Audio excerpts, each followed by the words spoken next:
Welcome to the breakdown, episode 649, sponsored by Gemini. Go to Gemini.com/David G to find out more about the lineup of credit cards that Gemini has to offer. All issued by WebBank. That's right. Gemini.com/David G. Also, click my link with my pretty face on it. Trade $1,000 in crypto, get $100 in Bitcoin. Terms apply. First timers. That's right. Man, damn. I gotta say, man, I can't stop looking at myself. Really can't stop looking at myself.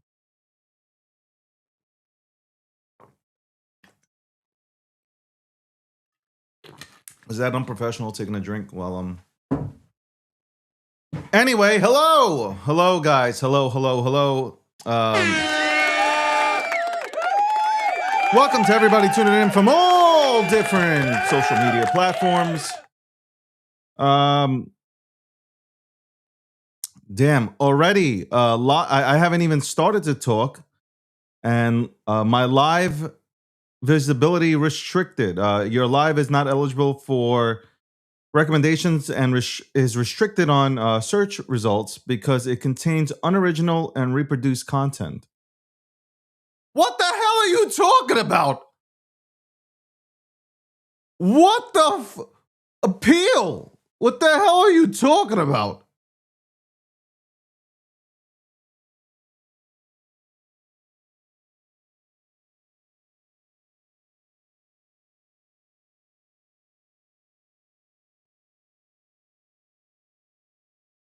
I can't believe this. I didn't even start the show, and I'm already restricted on TikTok. What is happening?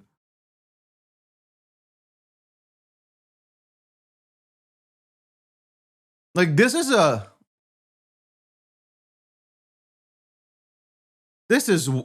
wild. I did not even start the show. I didn't even start the show yet to get banned.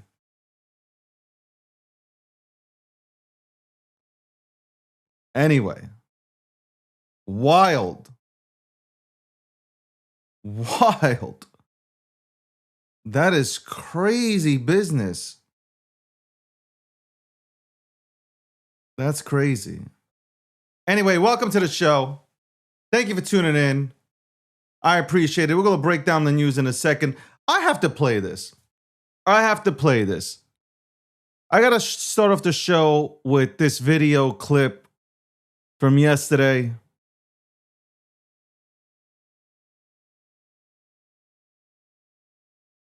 Because I was blown away. A doctor could not answer a simple question yesterday. Could not answer a simple fucking question yesterday. Let's play this. This is what we're dealing with in the United States of America. Okay, this is exactly what we're dealing with. This is crazy. Hold on one second. Let me just... I posted this up yesterday on my Twitter account. I'm going to play this, and I want to get your feedback. I want to get your feedback on this, because this is absolutely crazy. It's crazy. Absolutely crazy. Hold on. I got it. I hate this. Let's go right to it. Hold on.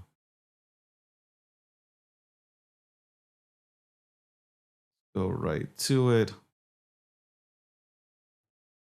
Okay.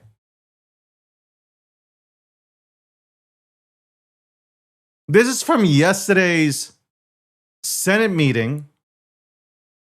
Let me put myself in this picture. I can flip myself here. I don't really care. I want us to watch this. I don't know if anybody's seen this, but this is crazy. This is absolutely crazy. This is why society is all messed up right now. This is exactly why society is all messed up. Because this was a simple question. And this clip is for about almost 5 minutes here. And the doctor could not answer the question. Here, I'm going to play this. Let's watch it together. This is crazy. Do you think that men can get pregnant? I hesitated there because I wasn't sure where the conversation was going or what the goal was. I mean, I do take care of patients with different identities. I take care of many women. I take care of people with different identities. And so that's where I paused. I think, yeah, I wasn't sure where you were going with that. Well, the goal is the truth. So can men get pregnant? Again, the reason I paused there is I'm not really sure what the goal of the question is. The goal is just to establish a biological reality. You just said a moment ago that science and evidence should control, not politics. Absolutely. So let's just test that proposition. Can men get pregnant? I take care of people with many identities, but can men get pregnant? I take care of many women that can get pregnant. I do take care of people that don't identify as women. That can men get pregnant? Again, as I'm saying, let me just remind you what you testified to a moment ago. Science and evidence should control, not politics. So can men get pregnant? You're a doctor, I think. Science and evidence should guide medicine. Do science and evidence tell us that men can get pregnant? Biological men, can they get pregnant? I also think yes/no questions like this are a political tool. And no, yes/no questions are. Okay, I'm gonna pause this. I'm gonna pause this for a second.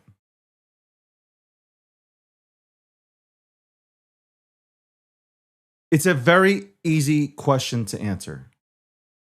Can men get pregnant? It's very easy. It's science.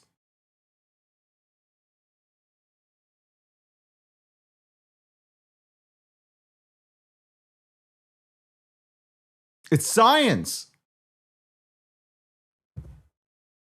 This is a doctor. I'm going to say this again. This is a doctor refusing to answer a question.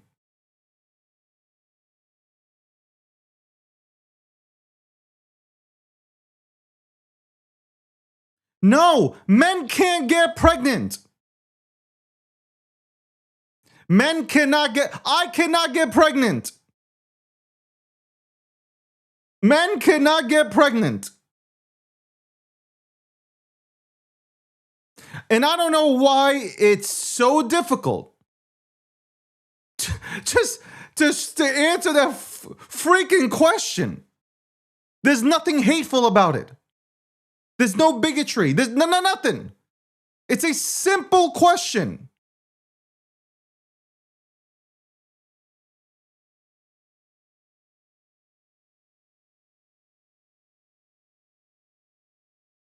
Let's keep playing this.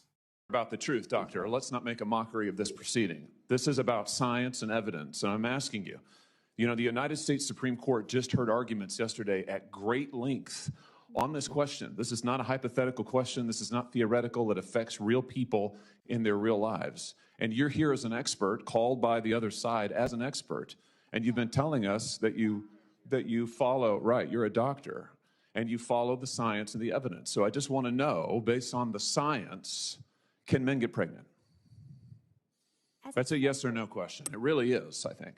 I think you're trying to reduce the complexity of a lot. I'm not. I'm trying to get, it's not complex. I'm trying to get to an answer, and I'm trying to test, frankly, your veracity as a medical professional and as a scientist. Can men get pregnant? I think you're also conflating this is male extraordinary. Female with no, I'm not conflating male and female. They're two different things. There's biological men and there's biological women. And I want to know, can men get pregnant? What you were talking about is biological. You're not going to answer my question. Biological males. This isn't hard, doctor. Can men get pregnant? Yes or no?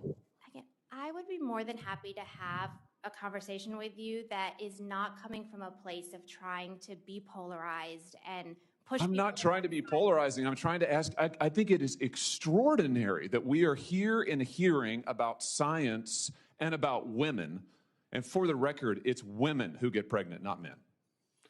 We are here about the safety of women and science that shows that this abortion drug causes adverse health events in 11% of cases. That's 22 times greater than the FDA label, another fact you haven't acknowledged, and yet you won't even acknowledge the basic reality that biological men don't get pregnant. There's a difference between biological men and biological women. I don't know how we can take you seriously and your claims to be a person of science if you won't level with this on this basic issue. I thought we were past all of this, frankly. I can't believe we're still here talking about this.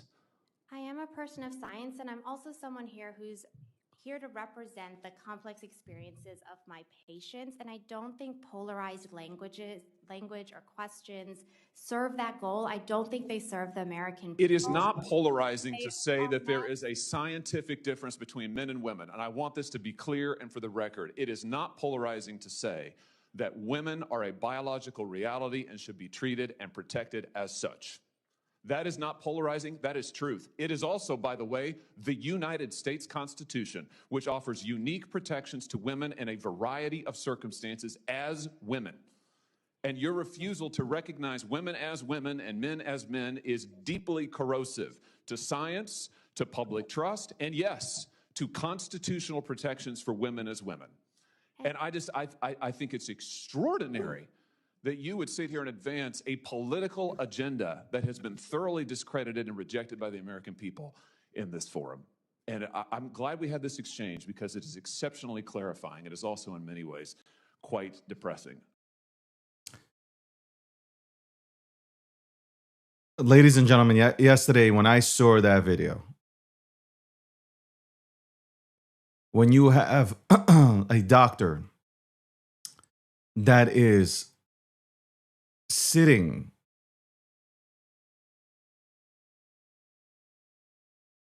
cameras all on her, sitting there, can't answer a question whether or not men can get pregnant. Society's fucked. It is. I mean, Trump is bringing back common sense, but society's fucked. I mean, it's a very simple question.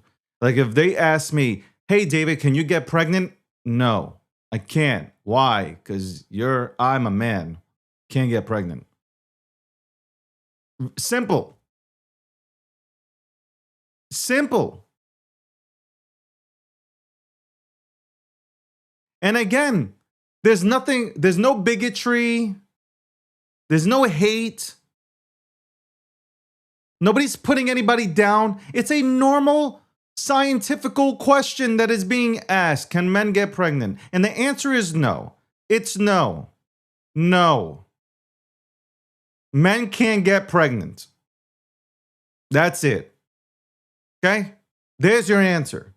We cannot get pregnant.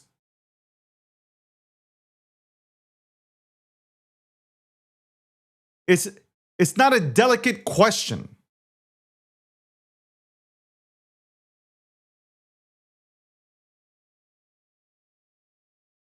I don't have a uterus. Okay, as a man, I don't have a uterus.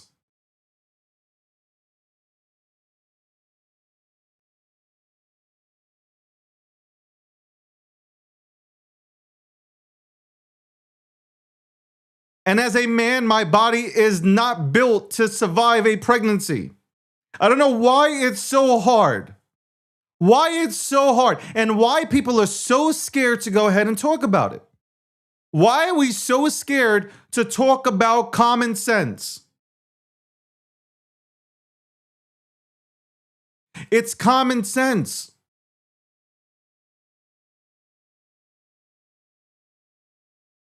It's not belittling anybody. It's not putting anybody down. It's common sense. Yes, it's common sense. I am a male. I don't have a uterus. My body's not built for pregnancy. Period.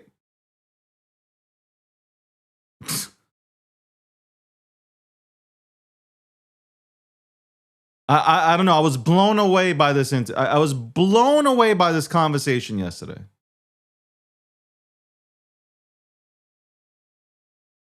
Blown away. Blown away. Well, welcome to the breakdown. I'm sorry, I had to start it off with that today. I had to start it off with that.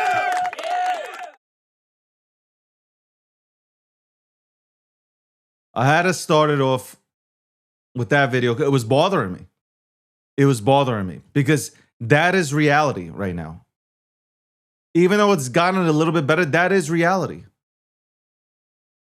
And you have medical professionals that are actually taking in clients and patients and telling them, like, yeah, like you can give birth as a dude, and that's impossible.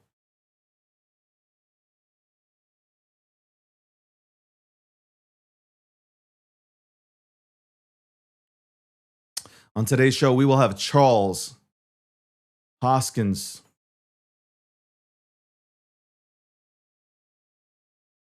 founder of Cardano, on, co-founder of Ethereum,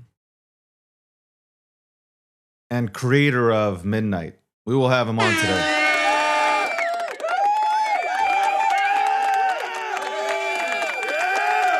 Let's get right to the news. Today, on the 15th of January, 2026. Thank you for tuning in. And I guarantee you we will have the Facebook and Instagram crowd on our show, watching along with us, watching one of the greatest shows that airs on the net today. Yes, I said it.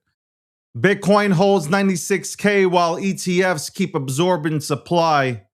Bitcoin is trading around 96, 97 and staying strong after early breakout this week. Multiple reports, by the way, today point to heavy demand through ETFs and continued market momentum as buyers' demand dips. That's good. People are buying. People are buying. It's great. A lot of bullish sentiment. A lot of people are still hesitant, but there's a lot of, the bulls are back. Your favorite influencer is back to sell you a course. So basically what that means, what I just said, what that means, to give you some cliff notes, the market isn't just pumping, it's absorbing sell pressure. That's good. That's good. It means that we have a lot of buyers willing to buy. Let's go to the next piece of news. Coinbase nukes a major US crypto bill and the Senate delays it. The biggest crypto policy story today, by the way. Coinbase publicly pulls support for the Digital Assets Market Clarity Act, and the Senate Banking Committee delayed the hearing and markup. They started changing things around. I said this. The Democrats, they're going to wait. They're pushing this towards the midterms. If they do not pass this bill as originally stamped,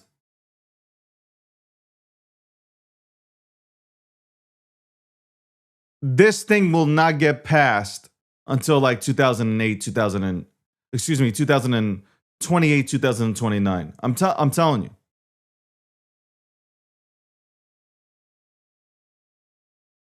I told you, man, on multiple podcasts, I have a gut feeling the Democrats are going to do everything possible to try to rewrite this bill. And you know what? Some Republicans too. Let me not leave some of my Republicans out of the equation. That they will stall out this bill. Because this bill needs to benefit the bankers.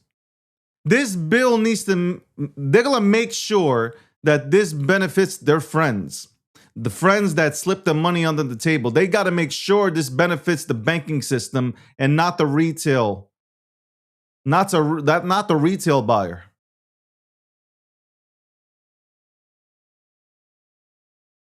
They got to get rid of the filibuster. Coinbase CEO Brian Armstrong objections include it could effectively ban tokenized equities. So these are the changes that have happened to the Clarity Act. It could effectively ban tokenized equities. It could hit DeFi. It could restrict stablecoin rewards, interest-like features. it could weaken or reframe the CFTC's role.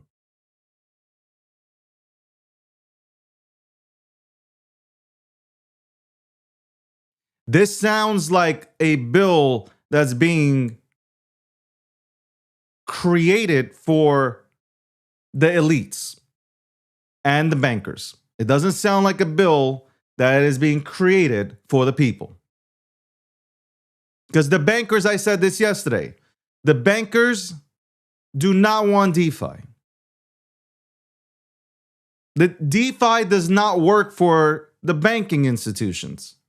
It doesn't.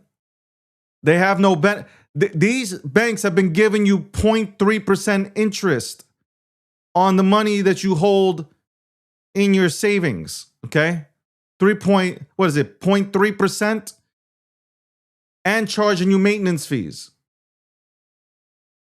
There is no reason for them to go ahead and start giving out 11%.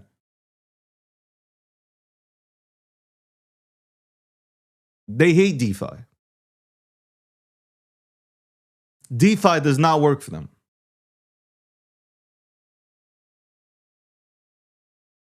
Banks use your money. It's funny. The banks use your money and trade it every single day. And they make absolutely a crazy amount of money. The banking system makes absolutely insane money trading your money. They don't give you a commission for using your money. There's no partnership. There's no like, hey man, we've used, let's say you got 100 grand in your savings. We used your money to trade. We'll go give you 5% or a 10% cut out of this. No. You're paying a maintenance fee and you're getting 0.3%.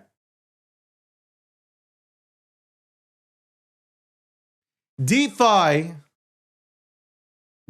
does not benefit them. That's why I keep saying, you guys are so thrilled that JP Morgan is in the picture and they like Bitcoin and they like crypto.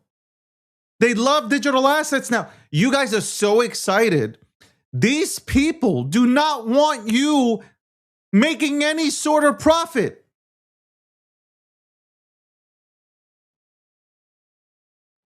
It really is mind-blowing that you guys believe that there will be any sort of partnership with us and the banks. Never. It will never happen.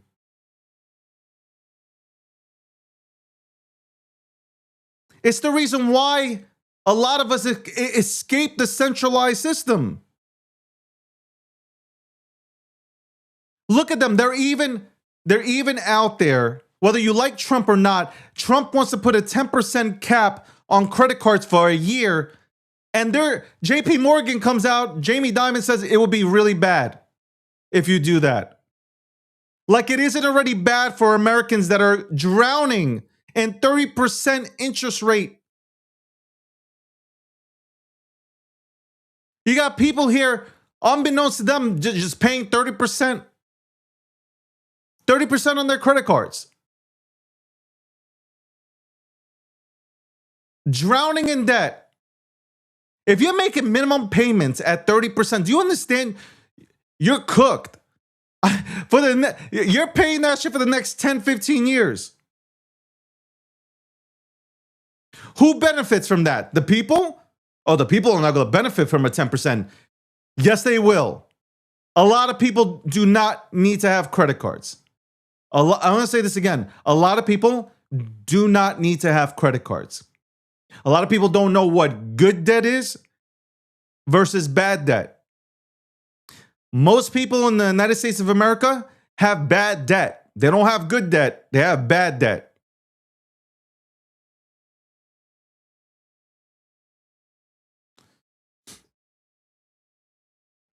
So, what this means, with Brian Armstrong and Coinbase pulling out, this is a real power struggle happening in public, not crypto versus the government, but the industry versus bad legislation. And that's the truth.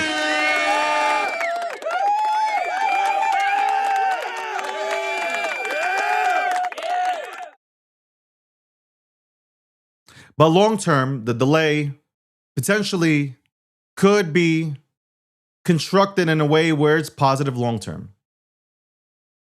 Depending on how, of course, the bill gets written. Could be the delay could get us back to square one, where we want to be. I would say, though, honestly, thinking about it, this is the industry versus, in a way, the government, because some of these people, the people that you voted for, they represent us. So, in our best interest, but right now they're representing the bank's best interest.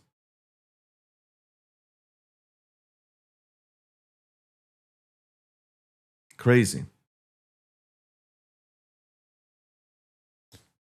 Let's go to finance news, a little finance news here. Finch Ratings dropped a major warning today, by the way. If the Federal Reserve's independence is significantly eroded, it would be credit negative for the United States of America. That's what they're putting out there. End the Fed. I'm going to keep saying that. End the Fed. We don't need the Fed. We don't need a third party controlling our money. They specifically tied this to ongoing pressure and the investigation surrounding Fed Chair Jerome Powell saying politicizing a central bank is bad for any country's credit standing. We need full control of our money. We need full control of our money. I don't want the Fed controlling our money.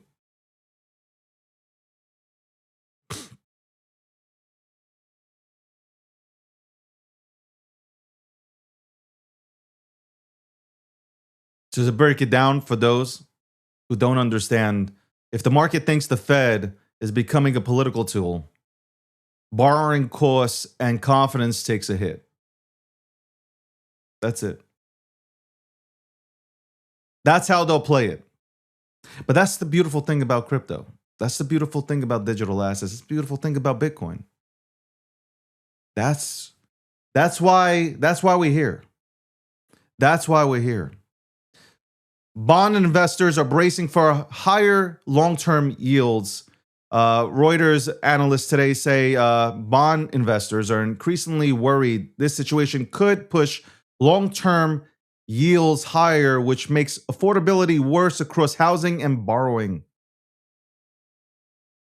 Yeah, I'm telling you, this system works in ways to go ahead and spook. They create this narrative to spook the people into thinking this is reality. They really do. They spook the people into thinking that this is reality.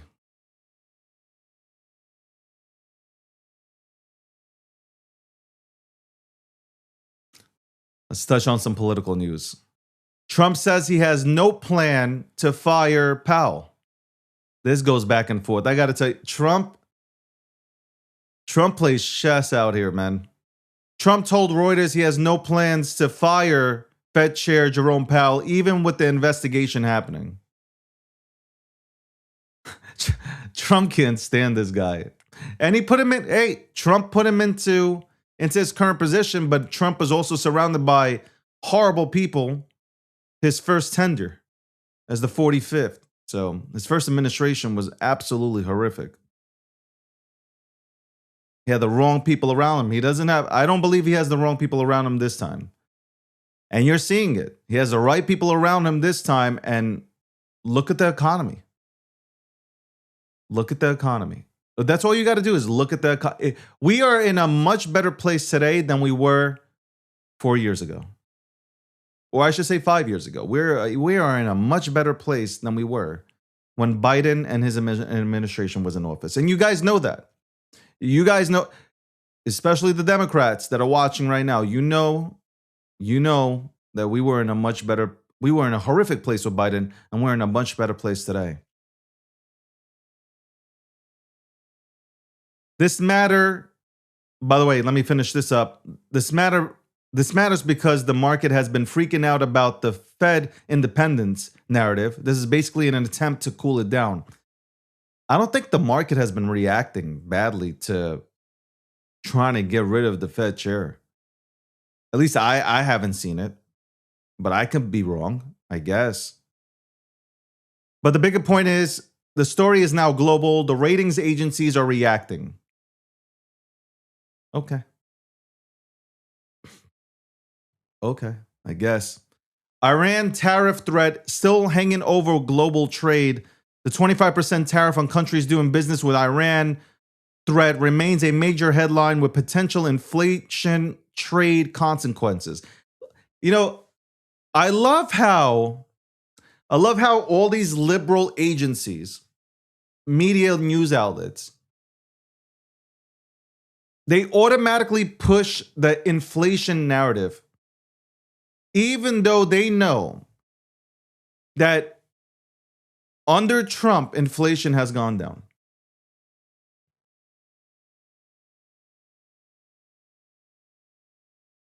They will continue to push this narrative about inflation, even though inflation is down. They told you, the Fed told you, the Federal Reserve said that they are scared about these tariffs, with these tariffs going into place, because it's going to bring on inflation. And what happened? What happened? They were wrong. And all the skeptics were wrong.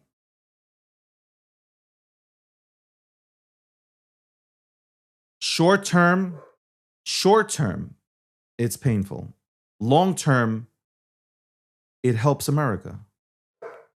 It helps the United States of America. It brings back business. All the businesses, American businesses that are here, but allocate jobs elsewhere, you're bringing their asses back here to create jobs. That's a good thing. You're building out the private sector. That's a good thing. More jobs for more Americans. It's a good thing. You get paid more in the private sector than you do working a government job. It's a good thing to have less government and more private. Nothing bad about it. But for those who are not educated, they believe the opposite. And that is because they are used to getting handouts.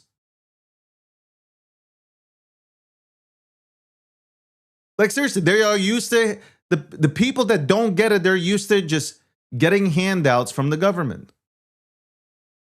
Free phones, free everything. As long as we can have your vote. Illegal immigrants that come, migrants, I should say, whatever.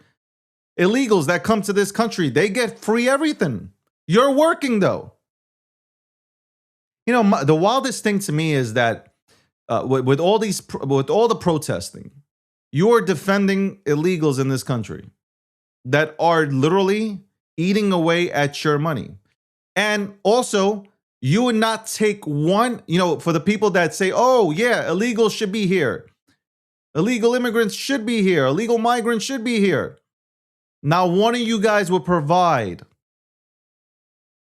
a bedroom for any single one of these illegal that are in this country. You wouldn't dare to provide not a single living space for any one of these people that are here illegally. That's the craziest part. You know why? Because every single time a reporter is to ask that question to a protester, they're like, well, I would have to speak to my husband, or I have to speak to my wife, or I can't do it. Well, then if you can't do it, you expect who to do it?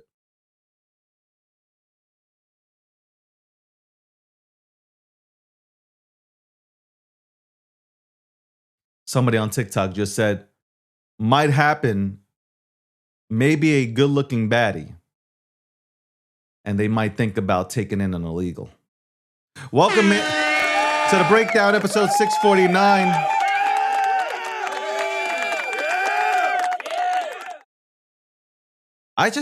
That part I don't understand. That part, if you're not willing to take in illegal migrants, then I don't understand. You're willing to just, you pay taxes, you work very hard, and you're just willing to pay for people that are not supposed to be in this country, that refuse to wait their turn to come in, refuse to go through the legal process to come into this country, to be documented. It's just very weird. It's almost like you don't care about the United States of America. It's almost like you don't care. It's funny though, every single country, most countries will not let illegals come into. It's just crazy. Illegals can't go into other countries. Russia would kick y'all out. Poland will kick you out. Just can't come to somebody's country and squat. That ain't happening. Somebody said they're protesting the way that ICE is doing it. Why weren't you guys protesting the way that Obama was doing it? Did you see the setup that Obama had? See, all this is your hatred for Trump. The media wasn't reporting on Obama's campaign of getting, you know what's crazy? Bill Clinton, Obama, Joe Biden, all of them earlier on campaigned and did throw out illegals out of this country with no remorse. Yet because Trump is doing it and you don't like Trump, it's a bad thing. Yes, ICE, they are out there and their job is to remove illegals from this country. And to remove illegals, let's have common sense here, right? How you think an ICE agent coming up to an illegal and telling them, hey, we're deporting you out of this country, you think it's going to be, you think the illegal immigrant or migrant is just going to say, yeah, I'm going back? No, they put up a fight. It's not easy. Nobody wants to leave the United States of America. It's not an easy job. Everybody's playing Monday morning quarterback, and it's easy for you to say, well, you should go about it this way. This is the way you should go about it.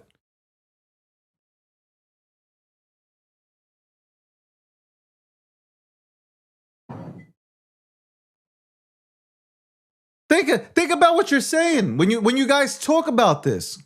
I wish I can have a normal conversation with a liberal or with a Democrat that's protesting right now. And I don't know how you guys have the time to protest. Do you guys work? Where are you getting your money from? I have to work every single day. Where are you getting your money from? How do you have the time to protest? Every day. You have an enormous amount of time to protest. Yeah, you complain about living conditions. Yeah, your living conditions would kind of change if you went to work. I have no problem with what ICE is doing. I have no problem with what the Department of Homeland Security is doing, the borders. I have no problem with the Trump administration is trying to do. If you are not here legally, you should not be here. There are so many people waiting online, going through paperwork to get into this country legally, okay? Legally. If you want to come to this country and you want to participate in this country, you should wait in line. That's it. That's common sense. Defending illegals that are here, taking your resources, our resources, is wild. It is absolutely baffling. Crazy. If only you guys were committed like this to working. If only you guys show the same commitment the way you protest to actually getting a job and working it, man, oh man, you would be thriving in life.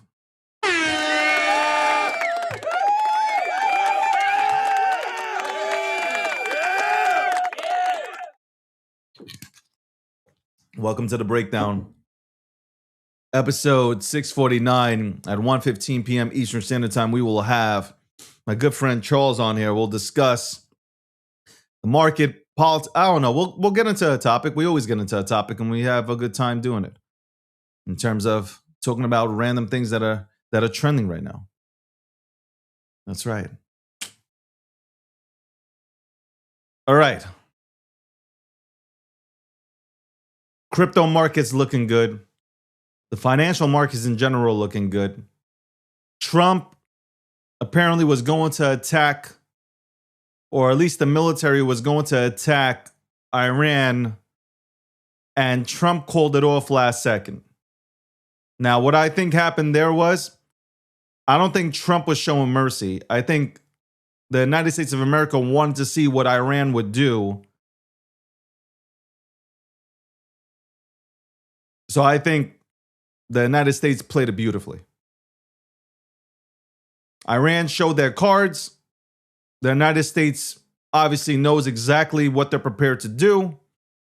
I still think that the United States military will somehow participate in Iran. I don't know exactly what they'll be doing, but I'm sure they're ready. I am pretty sure 100% they are ready. I've said this multiple times. I want to focus on this country. I want to focus on the United States of America. I do not want to focus on liberating other countries. Okay, I don't want to focus on going into... Don't want to do none of that. Some people might say, Dave, like, you're wrong. We need to... No, we don't need to save anybody. You know why? I'll give you a perfect example. I'll give you a perfect example of why we should not be liberating anybody. Here, Iraq came out with I think the president or the prime minister, I don't know who exactly, but Iraq came out with a quote today, or a statement, I should say, stating that they will not allow any country to come onto their soil to use their land to strike any country.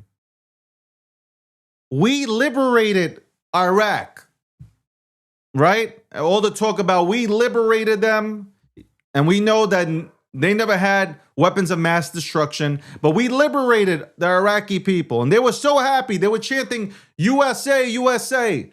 And then 2-3 months later, they were chanting, get the fuck out of our country. They were literally chanting, get out of our country. Why do we need to liberate anybody?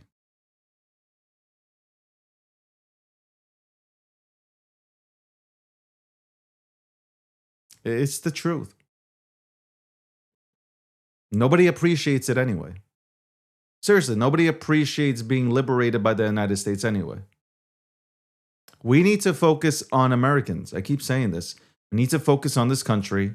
We need to focus on Americans.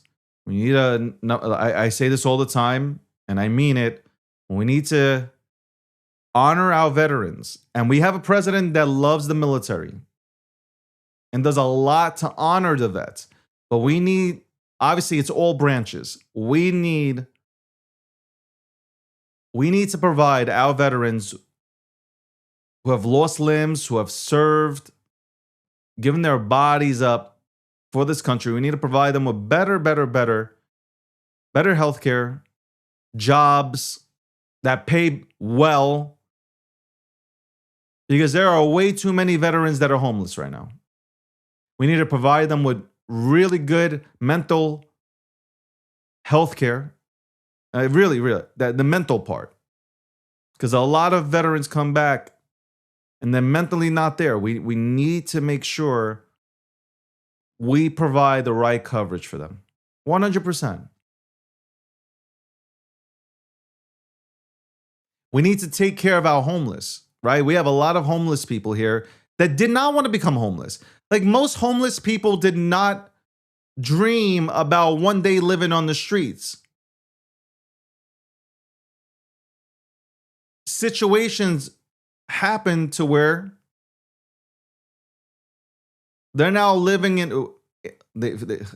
I was about to say living in a car, but there are a lot of people that do live in their cars. And there are a lot of people that are living on the streets. They couldn't afford. The cost of living went up high, real high. We need to help people. We're a rich country. We're a hella rich country.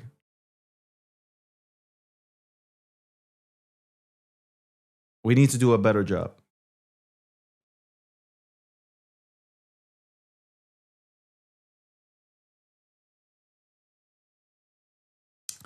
Much better job. Taking care of the American people.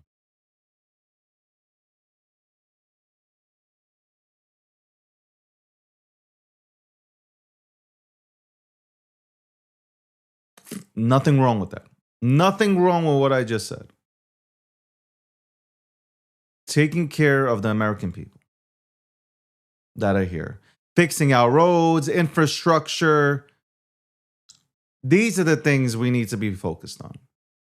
I want Trump to take Greenland, by the way. I want Trump to take Greenland. I know why Trump is going after Greenland. I know why the Trump administration is going after Greenland. It's not just from a military aspect, because we can build as many bases as we want on Greenland. We already have bases there. It's not just that. It's the resources. If we acquired Greenland for $700 billion, and by the way, we could have acquired Greenland for I think it was $70 million, like in 1940. I don't know, it's 1916 or 1940. I'll look it up, but we could have acquired it for hella cheap.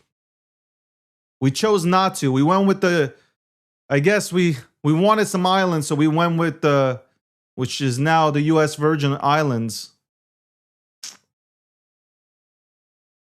But if we get Greenland, then we cut into the $40 trillion debt that we have. That's right, ladies and gentlemen.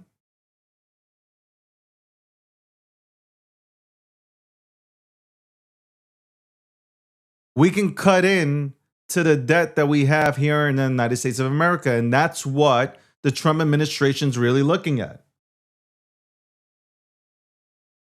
The Trump administration knows. Smart move. And look at Greenland. The representatives of, I guess, of Greenland walked out of the White House yesterday smoking cigarettes and looking pale as hell, like they saw a ghost. I really am not against getting Greenland at all. I think we should have Greenland. It's right next to us, and we should take it on. By the way, I need to say this about Canada before we go back into crypto. We're gonna go back into crypto, but I gotta let this shit out. Not literally. Canada, how dare you? You got a prime minister meeting with China. 80% of your GDP comes from the United States of America. 5% comes from China. You showed your cards. If we cut you off right now, you're fucked. 80% of your revenue, GDP, comes from the United States of America buying your shit.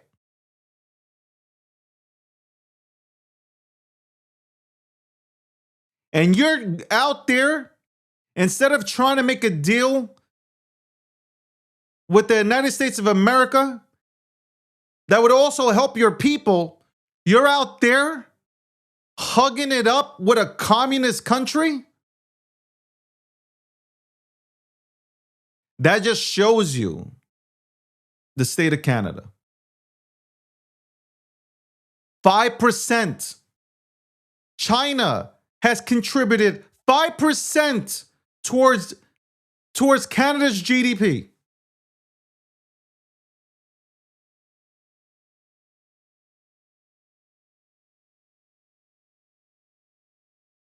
Canada, watch when we acquire Greenland.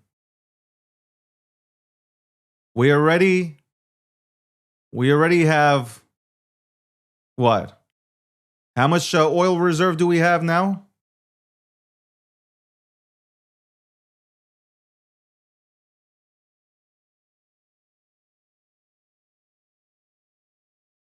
Canada, bad move, man. Bad move. Carney was on his knees. Carney, you were on your knees. Just because Trump punked you, you went.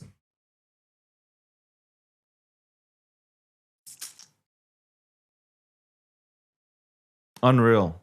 You know, I think one day, I honestly believe this will happen.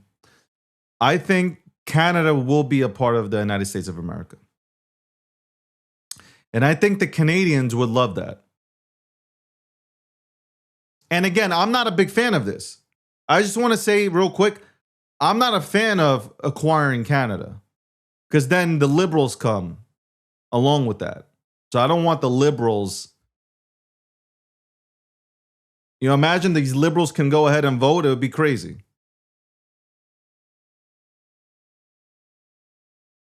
But I can see one day. Canada being a part of the United States of America.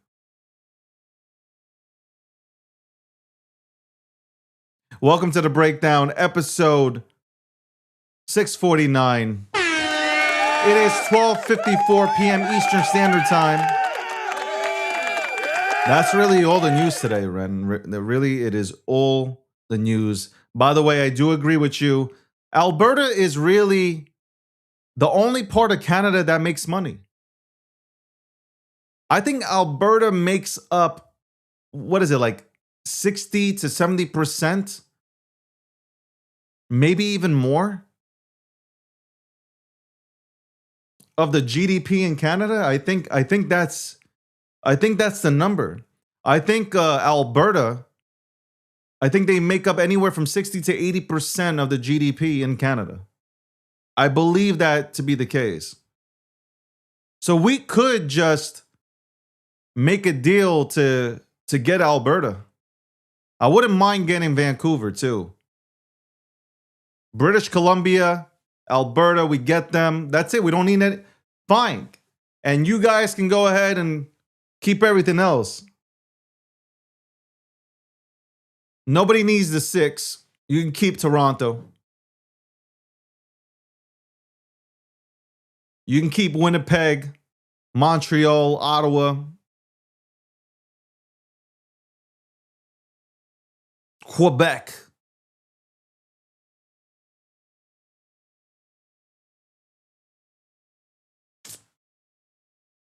Anyway. We'll send, how about we make this trade? We take Alberta and you take out liberals. We'll be right back after this commercial break.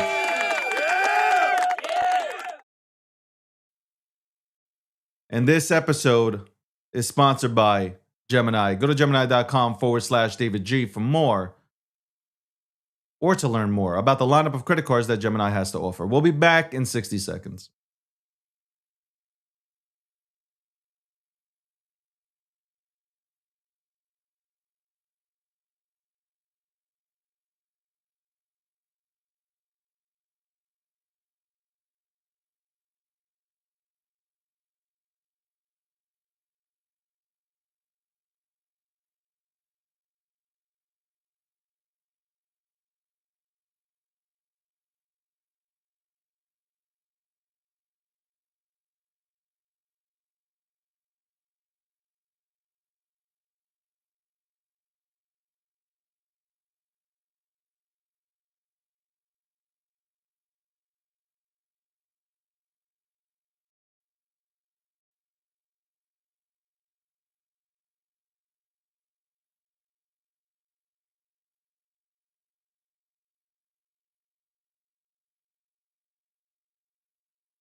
What's going on, everybody? Welcome back to episode 649. Let me look at the crypto markets real quick. I haven't really. I'm gonna be honest with you. I haven't really looked. I haven't been looking. And they're just like I know when I said Q1 2026, I meant it. Like, I listen to people who understand money, who've been in the markets. I don't listen to crackheads on social media.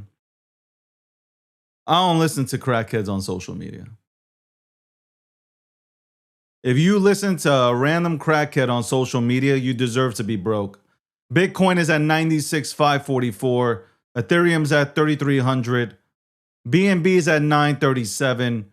XRP is stalled out right now. It's at $2.08. Solana is at 142. Tron is at 30 cents. And then you have Dogecoin at 14 cents, and you have Cardano at almost 40 cents. So there you go. That's the top 10. Monero has made a move, which is nice to see. Monero is at $700, right? That was quick. Blink of an eye. I'm telling you, I think a lot of people because like Zcash is at $420 right now. $420. I really do believe that a lot of people from Zcash rotated into Monero because of the whole situation with the company restructuring. The first thing that hit the airwaves was that, you know, the company left. The people that the team left. And in crypto, that makes a lot of people uncomfortable. So which is weird because all you guys with your shit coins, when the dev sells, you guys are so thrilled and happy. So that's kind of weird. But I think a lot of people did rotate out of Zcash and they've gone into Monero. And Monero's been here for a very long time, man. Monero's been here. People use Monero. I think it's still early for Monero. I think it's very early for Monero. I'm big on Litecoin. Obviously, I spoke to Charlie Lee. If you guys caught the interview, I'm big on Monero. I'm big on Litecoin. I like those two. Litecoin's really underrated. Where's Litecoin right now? Litecoin's at $73. $73 Litecoin. That's a layup. That is literally a layup. That's a layup. Why isn't there more conversation about Monero and Litecoin? That's weird. Sui right now is at $1.79. I said this before. I feel like Sui can pull a Solana. I don't know. I look at everybody that's around Sui, the advisors, the people that back Sui, that like Sui. Eric Trump comes to mind. I don't know how you fade Sui. I don't know. There's a lot of easy money here. Like when I look at a lot of this stuff, easy money. Hedera, easy money. Toncoin, easy money. Let me look more. Mantle, I've been talking about Mantle for a very long time. Aave.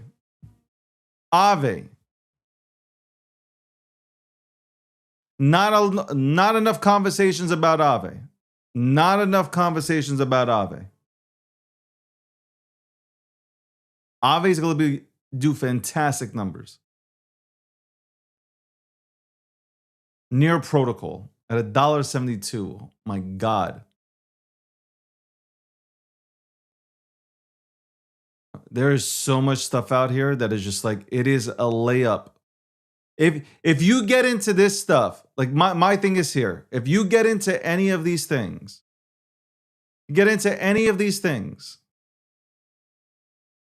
especially with the run that's coming. Right now, the total market cap is $3.26 trillion.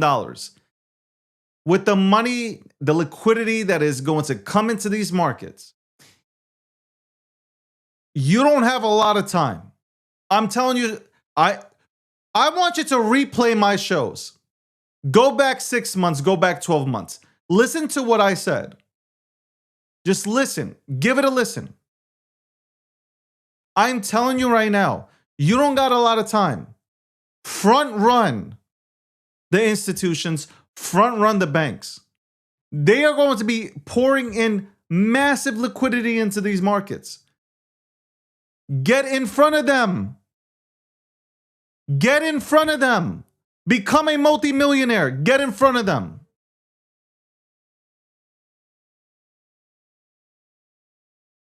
You know my position. At the end of the day, you must acquire as much Bitcoin as possible.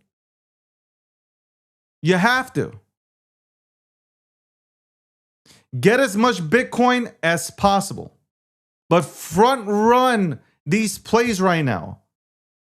You guys on TikTok, the home of XRP. You guys love XRP so much, it's at $2. Front run.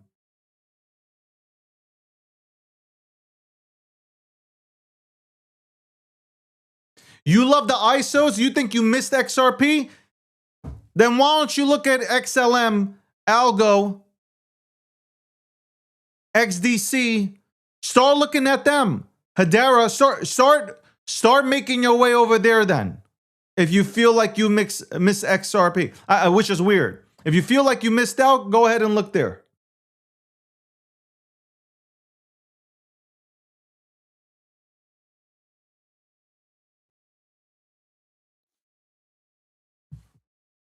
And the way that they're talking about Solana, the way that institutions are talking about Solana and traders within the TriFi world, whether you like Solana or not, I think you want to have a bag of it.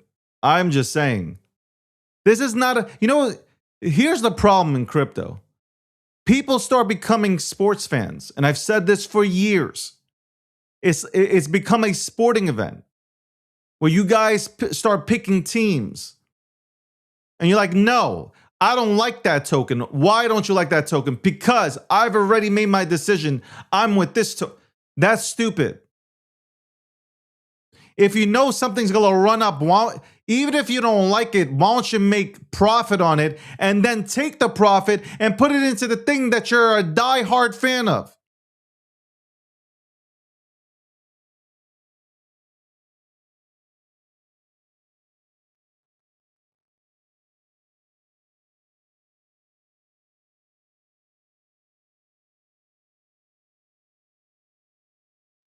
Shout out to all the influencers that are coming back.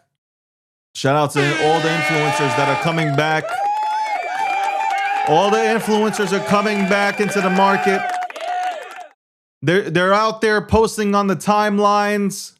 They're making videos. They're saying, I told you so. I told you the markets would come back. Meanwhile, they sold off on all their positions. And they told you it's over and they'll see you in 2028.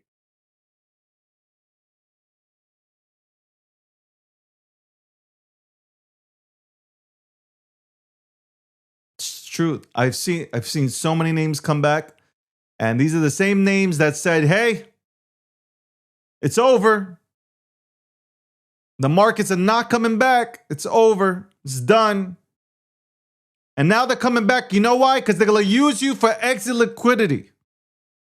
That's exactly what they're going to use you for.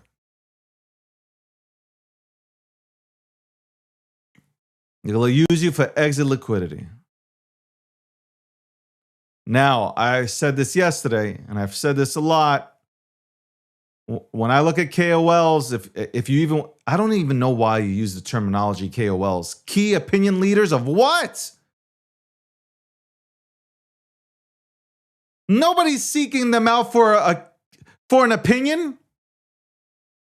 What are we talking about? KOL, who went ahead and deemed themselves a KOL?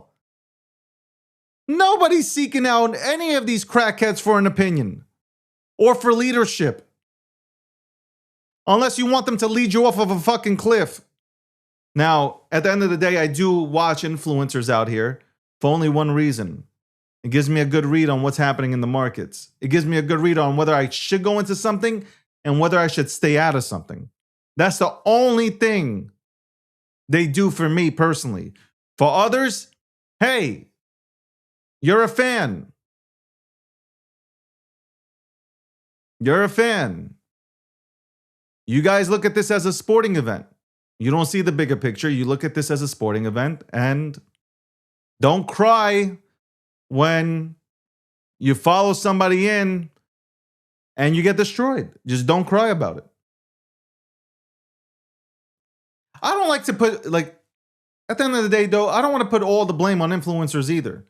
Because we're big, we know what we're getting into. All of us know what we're getting. As market participants, we know exactly what we're doing.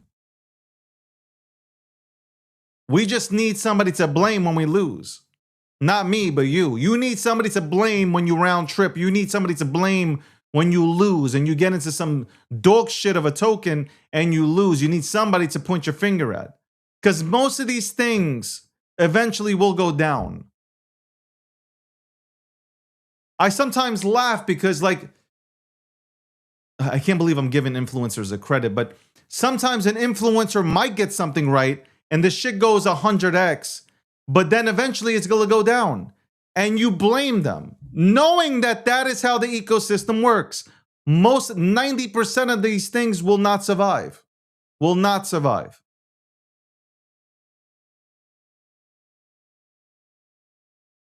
They just won't.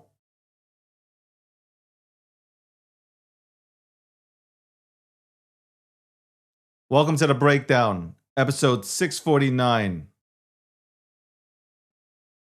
Again, this is what had me up in arms today. I'm gonna play this again. I should play this again.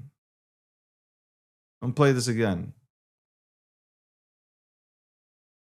You have a doctor who would not say.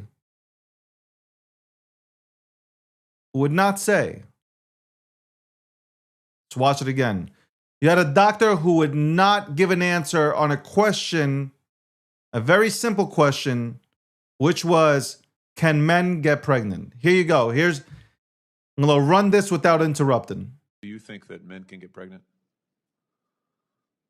I hesitated there because I wasn't sure where the conversation was going or what the goal was. I mean, I do take care of patients with different identities. I take care of many women. I take care of people with different identities. And so that's where I paused. I think, yeah, I wasn't sure where you were going with that. Well, the goal is just the truth. So can men get pregnant?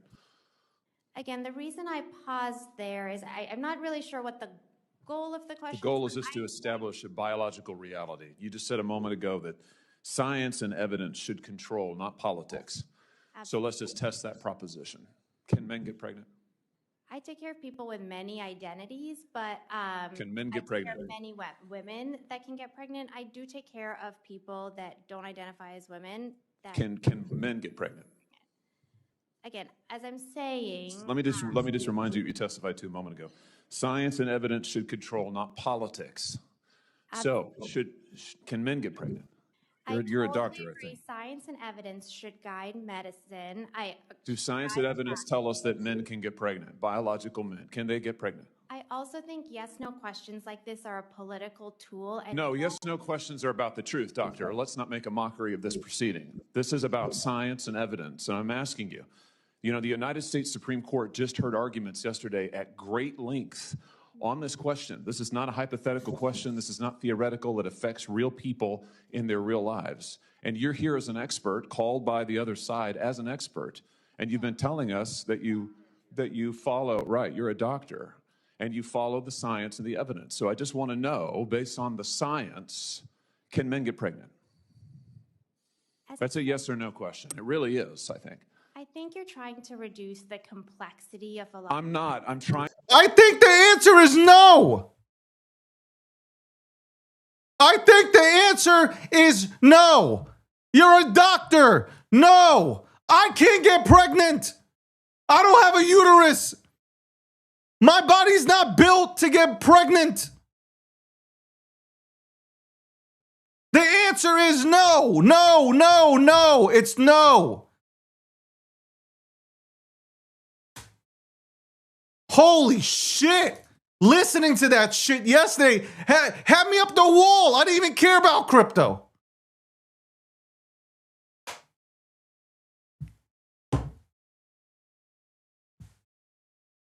All right, I gotta stop. I gotta stop.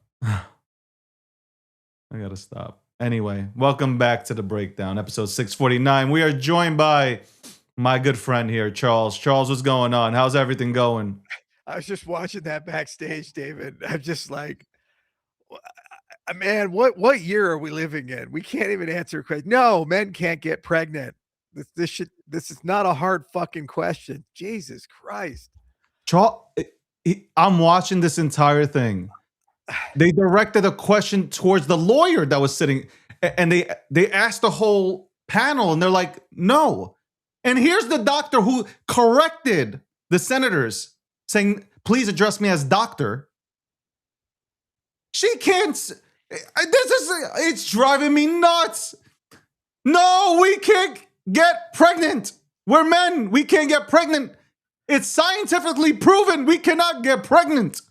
You know, it's not just like one crazy leftist. It's the AMA has been so aggressive. They've pushed us on all the patients. So when I go to the doctor, you know, now in the forum, they're like, are you pregnant? I said, I'm a man. No, I'm not pregnant. Well, that I have to ask because, you could be a trans man. You could be pregnant. Oh my God, what are we doing? This is nuts. Yeah, this is the modern family in 2026. You got a chick with a beard, holding a baby. It's what's going on? Bless America. God bless America. Oh Lord. You know the funny part is we live under a dictatorship. I've never seen a dictator that allowed any of this kind of stuff to go on. Like, you got to love this kind of dictatorship. I think this is dictatorship light. But I'll have a lot of questions to ask you. By the way, how are you doing? Well, I'm doing good. I've been off Twitter for 2 weeks, and I've been fucking productive as hell.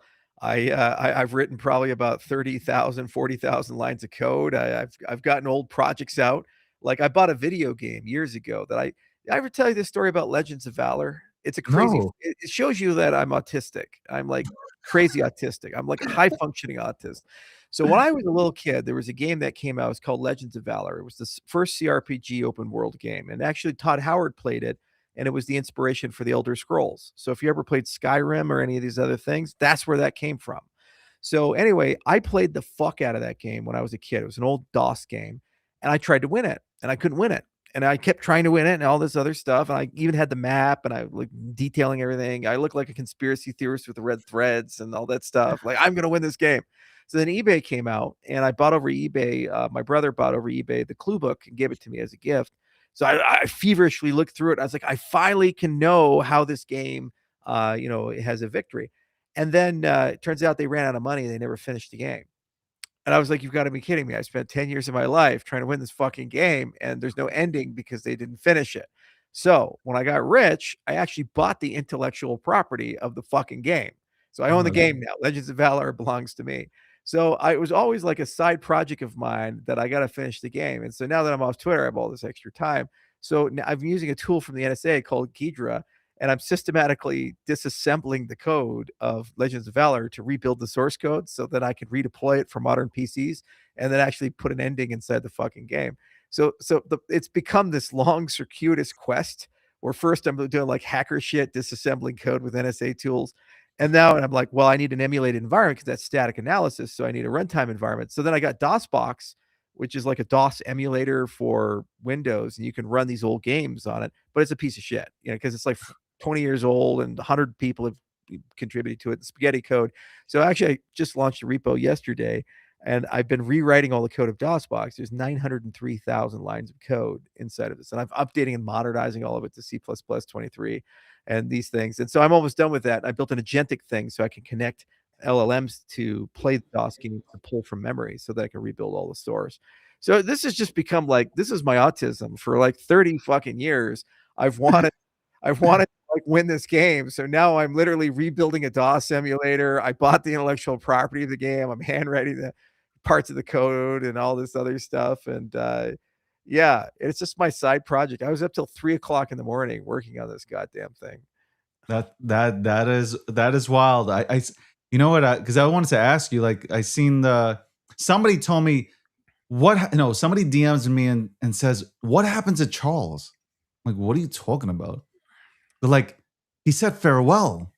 I'm like, Right. He's dead. what? He's gone. So like they sent me the link. I'm watching it. I'm like, man, he's really leaving. And I do think you get more productive when you're away from here. Like you do get a lot more productive. And Yeah, plus you have a lot of shit going on. and I give nothing up. It's like, I'm gonna have an AI agent actually run my Twitter account, and, I'll get daily reports of the trending topics and all the sentiment scoring and these things, but I don't have to deal with comments. There was really 2 things that the straw that broke the camel's back. One was the ADA voucher thing, and you were around for that, it was horrible. And Yeah. then the other thing was we did a sentiment analysis and an AI analysis on the X, and I found like 7 out of 10 of comments on my tweets were bots or bot adjacent, and then about 2 of the 10 were negative, and then 1 was neutral to positive. So I had a 1 out of 10 shot reading the comments to get a human who likes me. That's not really a good environment to expose yourself to. Like, how do you win with a bot? And, I just kept putting my foot in my mouth because you can never win when you argue with people over the thing. So I just said, what am I doing here? We could be so much more powerful. So I still broadcast to X, but I don't. But I don't actually go. I deleted the app on the phone, and I haven't read anything since December. And I've never felt better. Psychologically, it's just been so great. It's allowed me to really just focus in on the things that matter. And I'm going to spend a lot more time in Discord these days. And what I'm going to do is be in the midnight Discord, just live there, and I'll do my live streams. And for asking questions, you have to be in the midnight Discord to ask me. I'm only going to take questions there. So I'll broadcast to YouTube and X and other things, but you can only answer there. So I'm bringing everybody to one place, and then we'll do a lot of cool stuff. Like we'll put a wallet and selective disclosure regimes and NFTs and other things inside the Discord. So it's a nice curated experience. And what's great is I have mod authorities. I can just ban people that are assholes. Like we had this one guy like Heptasham. He was like he's just a bad guy. And for like 7 years, he's followed me from channel to channel, and he just shits on me every fucking time. He said, Charles is the worst human being alive and everything. Why are you here? I don't get it. So I just banned him. It's gone. You know what? Everything instantly got better and friendlier. And they're like, you can't do that. It's like, but I can. It's a Discord. It's like having a club, a football club or something. You go talk about football. You show up and there's that one guy who's like, what about the children who are being killed in South Sudan? We should talk about that. I just want to talk about the Broncos, man. Yes, but the children in South Sudan. Get the fuck out. This is a football club. We talk about football. We smoke cigars, we drink whiskey. We eat hamburgers and wings. We're just doing football shit. Okay, we come here to talk about football. We don't come here to talk about kids being chopped into cubes in South Sudan. We don't care. I mean, it's like we'll care when we leave the football club, and we'll certainly there's time and place for that. But when we're in the football club, we're talking about football. So midnight Discord, we talk about midnight, how to make it $1, how to make midnight awesome, how to grow the ecosystem. How we just had our roadmap workshops here in the office. They're still going on. Got a triangle behind me. Jesus Christ, man. We have the best user experience. We have the best technology. We have the best onboarding plan for midnight. And not like 10 years from now, like 6 months to 12 months and all these amazing things. And we're just, it's buy mode. If we don't have it, we find a partner. We find a way to bring it on in. And there's no sacred cows. If we can't do it in-house, someone else does it faster. Fixed cost, fixed time contracts. Let's go. Every 2 months, we got to ship something, got to get something out. Because when I built Midnight, I looked at everything I did wrong with Cardano. There's a lot we did right, but there's a lot we did wrong. And all that wrong. What do you think you did wrong? Because there's a lot of rights in. What do you think you did wrong? Well, there's a lot of stuff there. Like, for example, with the user experience in the wallet, we should have launched with a browser-based wallet instead of a full node first, because then we'd have aggregated all the people and we have a curated, beautiful onboarding, and it would have been a light client and been instant, easy to use. We should have built a test net for development much earlier and built a lot of developers around that. So when we launched our smart contracts, we'd have had 2-3 years of DevX, and so we'd have had great smart contracts and everything was there. We should have used more federated scaling technologies in the early days to basically accelerate the chain while we were building Laos. So we'd have a high TPS rate without user disruption. There's just all these things we could have done like that, where we could have grown very quickly because we did great with marketing. People that were bad at marketing, cryptocurrency reached $100 billion. People got the vision, they got the faith, they understood why we did what we did. They were believers. But the problem is the tech didn't match the belief. The tech is growing in that direction, and we are the most decentralized, and we're very secure, and we have all these capabilities. But you have to give yourself a transition period. Whenever you build a roadmap, there's 3 parts: aspiration, pragmatism, purism. Aspirations, like what you are doing, the vision, the dream. We're going to change the economic, political, social systems of the world. We're back the unback. We're going to, disintermediate all the big guys. It's a big vision thing. The pragmatism is, how do you get there today with what you got today? And the purism is, how do you get to the ideal state? So the ideal state is total decentralization. The ideal state is complete self-governance. The ideal state is complete self-custody. That's idealism. And it requires super advanced technology and new protocols, pure R&D, all this stuff. Every cryptocurrency, they live in a balance of these things. If you're a meme coin, you're just all aspiration, because there's, by definition, never any utility, and by definition, there's never any usefulness. It's all just community building, right? And when you're like Solana, you're heavily indexed on pragmatism, very little on purism. We were too much on the purist side. And so what we could have done is built a composite roadmap where we were much more pragmatic about certain things, and then we could lift those guardrails out. Our pragmatism usually came because we got in the lurch and we hadn't shipped for a really long time. So as if, fuck it, we'll just make it pragmatic. And now every time we did it, people loved it. So I would have done it very differently. So Midnight is a great case study of that.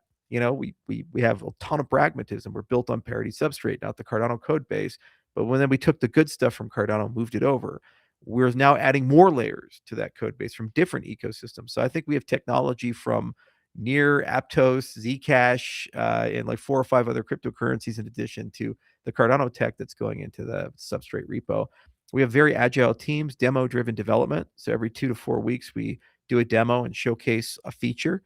So we have an end-to-end thing, and a lot of partner development. So a big problem with Cardano is we didn't bring the partners in early. So now we're bringing them in early. So almost all of our business requirements and technical requirements and functional, non-functional requirements come from real life partners saying, I will build on you if you do X, Y, and Z. So then you actually can build a proper product backlog, and you can have a debate like, do we like partner A or B? Because I can't do both. So which one are we going to satisfy? And it was, partner B. Great. The other thing is integrations. We recognize we need commercially critical integrations: bridges, stablecoins, oracles, analytics, custodians. We've already integrated with pretty much all the custodians. We're just getting the last ones figured out, like Fireblocks and so forth. The analytics agencies are all coming on board. We got Dune Analytics signed. The oracles, we just got Pith, more to come to announce soon. We'll have some great announcements on bridges and stablecoins here in a little bit, and that'll be a lot of fun. But we're getting, because we don't want Midnight to be an island, whereas Cardano was an island, and so that's why everybody ignores it, because they don't understand what's going on there. And there's all this magic, but if you don't see the magic, you don't believe the magic. So you got to show people the magic inside the system. The other thing is you have to have a really clear thesis, and you have to look at it and say, okay, where is all the money going? So if you look at the direction of the industry right now, by 2030, 90% of all DEX transactions and 60% of all DeFi transactions are going to be in intents. So what is an intent? An intent is your intention. So when you go to Starbucks, what do? Do you say, hey, I'm going to tell you how to make a latte. Step 1, step 2, step 3, step 4. No, you go to Starbucks, unless you're a weird autistic guy like me. You go to Starbucks and you say, I want a latte, and they make you a latte. So similarly, when you trade, do you want to say, here's how you buy FooCoin, step, or do you say, I want to buy FooCoin, $100 worth of it, best available price within an hour? That's what you say. That's an intent. So intents are partial transactions, and then there's a series of layers to actually get them satisfied. It's called an application, permission, solvers, and settlement. It's the cake framework. So all those layers basically mean that settlement now occurs other places. So you can have like an intention satisfied and settle on 4 blockchains. So maybe there's 30 FooCoin in Solana, and there's 20 in a centralized exchange, and there's 50 on Ethereum, and then you're paying in Bitcoin. So now we got like all these different things, some off-chain, some on-chain. You have to coordinate all of that. It's not your problem. Just like I don't give a shit where Starbucks buys the shit that goes into the latte. It can come from 48 companies, right? It's not my Yeah. problem. It's Starbucks' problem. Okay. I want the fucking finished product. I want the food coin. I want the latte. So that's where all the desire is going to come from. So that's one part of the triangle. But then you have two other parts. There's also this, well, hang on a second here. Some of the things I want to buy are regulated. If they're regulated, I need identity. And if I have identity, I need compliance. Okay, so how do I put that in a blockchain world? And the other side, the most important side, is what Midnight's core is about, is privacy enhancing technology. So that's zero knowledge, homomorphic encryption, MPC, TEE. The user shouldn't have to care. It's a black box. You need to be the chat GPT of privacy. Shit goes in, shit comes out. Every 6 months, it gets better. Privacy makes intents better because if I know your intention or I know your identity, I can screw you. Why? Because you say, Charles, I'm prepared to spend between $5 and $15 for this product. Okay, David, it's $15. Because you just told me your price range. That's the stupidest thing you do in negotiation. Instead, you play close to the hip. I don't know. It's got the scratches on it. I heard somebody committed suicide around it. It's got the bad mojo.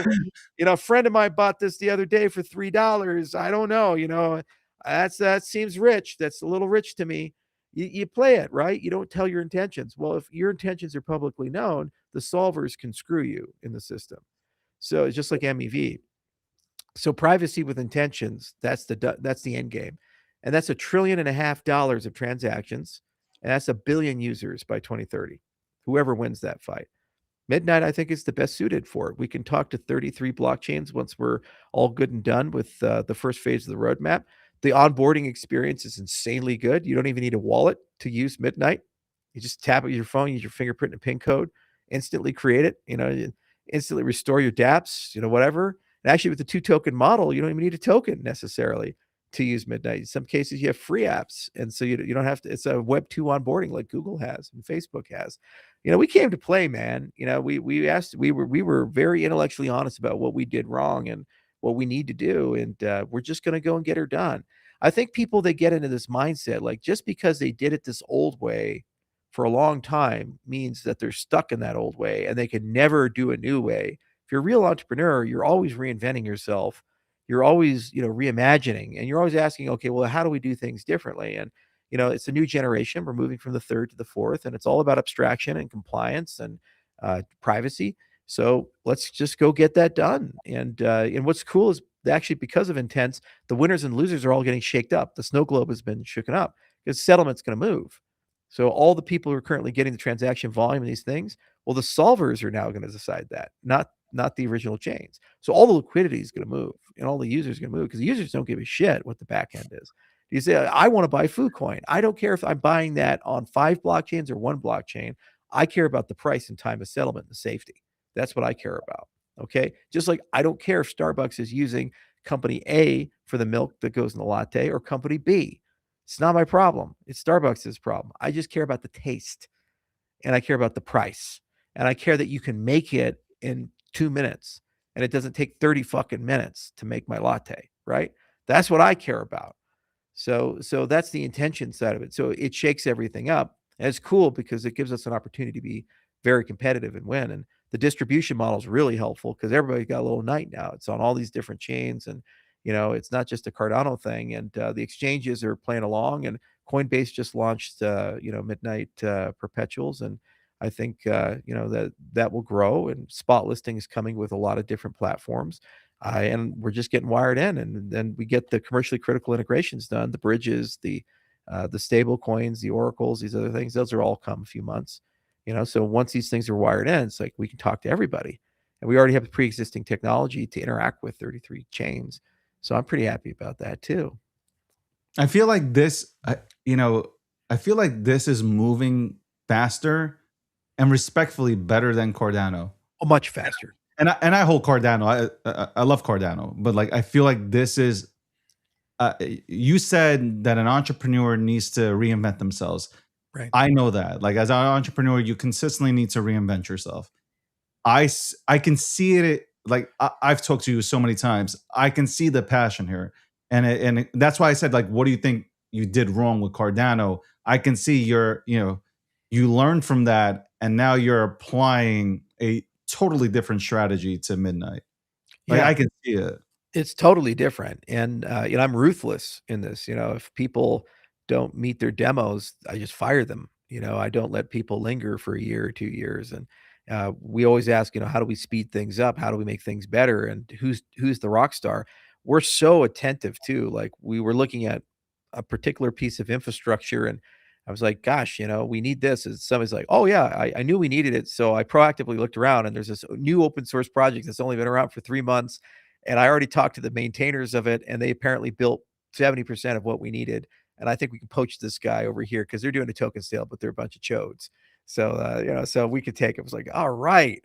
It's not like 3 months of how do we build this, and then a committee does this, and a bureaucracy does this. That's just agility. That's pure agility. And then where you can get away with vibe engineering, and where you actually have to handwrite it. That balance of the two. So one engineer can 10x. They can write a lot of code, and we also know where, how to build stuff. You got to understand, like when you build a house, the first time you do it, it's really hard because you've never built a house before. Yeah. But the next time you build a house, you have all these lessons of what did I do wrong, and you're really good at building houses. So I built Cardano. I have 10 years of experience of building cryptocurrencies. I'm really good at it now, and I kind of know every part of the systems and these things, what works well and doesn't work well. So I brought a lot of young, very passionate people together, and we said, let's just go build something that's great. And for me, it's my career. Midnight is the last major blockchain project that I think I'm going to work on, because if it doesn't succeed, then I don't really want to be in crypto anymore. The failure of Midnight would be that we gave crypto back to the banks. It's not an ego thing. It's just a philosophical thing. You see, something like Midnight has to win for full decentralization and freedom of association, commerce, and expression to happen. If it doesn't, then that means that 5 or 10 banks got together, they created their own blockchain, it's permissioned, they'll tell you how you get to use it, all your assets are custodied, they're reversible, they're timestamped just like a bank account, and it's panopticonic. Everything you do is known by them, and every transaction you do is known by them. You have no privacy, you have no autonomy, and we've now created a dystopian CBDC by another name. And we're seeing the industry slowly move in that particular direction, the layers of control. They get their hands around it, and they just fuck it up. You can see like the Clarity Act. That's Brian, what I was about to lead into that. Yeah. Brian Armstrong and Coinbase pulled out. Yeah. And now it's in limbo. So, I was going to ask you, what are your thoughts on that? Because I don't understand why everybody's hugging. Here's my problem, Charles. I don't know why people are just like hugging and like singing Kumbaya with the banking system. Like they're not trying to see us win out here. Like they don't want retail to win. They don't believe in DeFi or any shit like that. They believe in control. No, they don't. And let me show you something here. I think this is, I don't know if I'm allowed to show you this or not, so I don't fucking care anymore, because we were working very closely on the Senate side with certain key people, and we got access to like the amendments in this process. Do you know there's been 137 amendments to this bill, the Clarity Act? You want to see it? I actually got the fucking list right here. Let me show them. Break it on Gotch. I'm sharing my screen with you here. Okay, so I'm going to show you the people and the actual amendments that have been through. This is the porkiest of pork. Can you all see this? Okay, let me zoom in my screen a little bit here. Okay, so look at this. Amendments 1, 4, 5, 6, 7, 14, 15. And the sponsors, Scott, Gallego, Osbrooks. Okay, and the various different things on the amendments. And it just goes on and on and on, and then I got another one. Let me go to the other one real quickly here. Yep, here we go. Elizabeth Warren, all the way down. And it just keeps going on and on and on and on. It's so porky, so and why is it so porky? Because there's absolutely no leadership from the Trump administration on it. The whole process from the very beginning was just fucked up because they had the wrong crypto czar. He's real pissed at me now because he got the comments. I was on CoinDesk and a few others, slagging him off, and now he's all angry. And people are like, you got to stop attacking him. You'll lose access. Fuck these guys. In December 2024, They had an open window. It was bipartisan. Everybody wanted to pass it. We all wanted to move on from the scary gear era. We were there. We lived it. It was great. It was a wonderful time. When the crypto czar was selected, they had a window of time, 180 days. The first step was to rally the industry and get everybody together. So you go vertical by vertical. You go the exchanges, the DeFi people, the NFT people, the meme coin people, the wallet builders, the layer ones. And then you say, guys, you have 90 days. Tell me what you want. Tell me all the good, the bad, and the ugly. Where are you having problems? Where are things going well? What do you need as a group? And then you go to the administrative agencies at the same time, the CFTC, the SEC, the DOJ, the FinCEN, all the guys, okay? And you say, okay, what do you like about crypto? What do you hate about crypto? What are you concerned about? Then you go to the Senate and the House, and you say, what's politically possible? Okay, so can we, for example, change the Securities Exchange Act of 1933 and change the definition of a security? Can we update and modernize the Commodities Acts? Can we update and modernize the IRS? Can we actually change the code? What's on the table? Okay. Then while you're doing that, you go international and you go and talk to your colleagues and counterparts in Singapore, Abu Dhabi, Japan. You say, we want to normalize our regulation with you guys. So what are the top 10 things you guys are working on right now? Can you send them all over? Then you go to the crypto billionaires and you say, how many of you guys are blue? Because guess what? A lot of these are kids who got rich. They grew up in California. They went through California education or New York education. And for some reason, they just really like men getting pregnant. And so they're on the left. And that's okay because they're actually valuable for this exercise. And you go to them and say, all right, how many of you are willing to cut $10 to $50 million checks for Senate campaigns and House campaigns if they were pro-crypto on the left? And you get those guys together, 10, 15 of them together. Then you take those guys, you go back to the House and Senate, and you say, who are the moderates that we can win over if we have some special meals? So while you're waiting those 90 days for everybody to pull their reports together, you host a series of meals with key Democrats who could be made pro-crypto and those billionaires, and you just build a great relationship with them.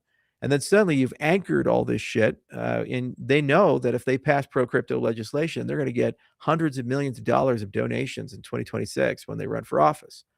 You see? So suddenly it is a real bipartisan thing. There's money on the table for these guys. I don't give a shit what the crypt keeper in Massachusetts, Elizabeth Warren, has to say. They're going to be like, Warren, are you cutting me a $10 million check when I run in a competitive Senate race? No? Well, fuck you. This guy is. Money talks, with these people.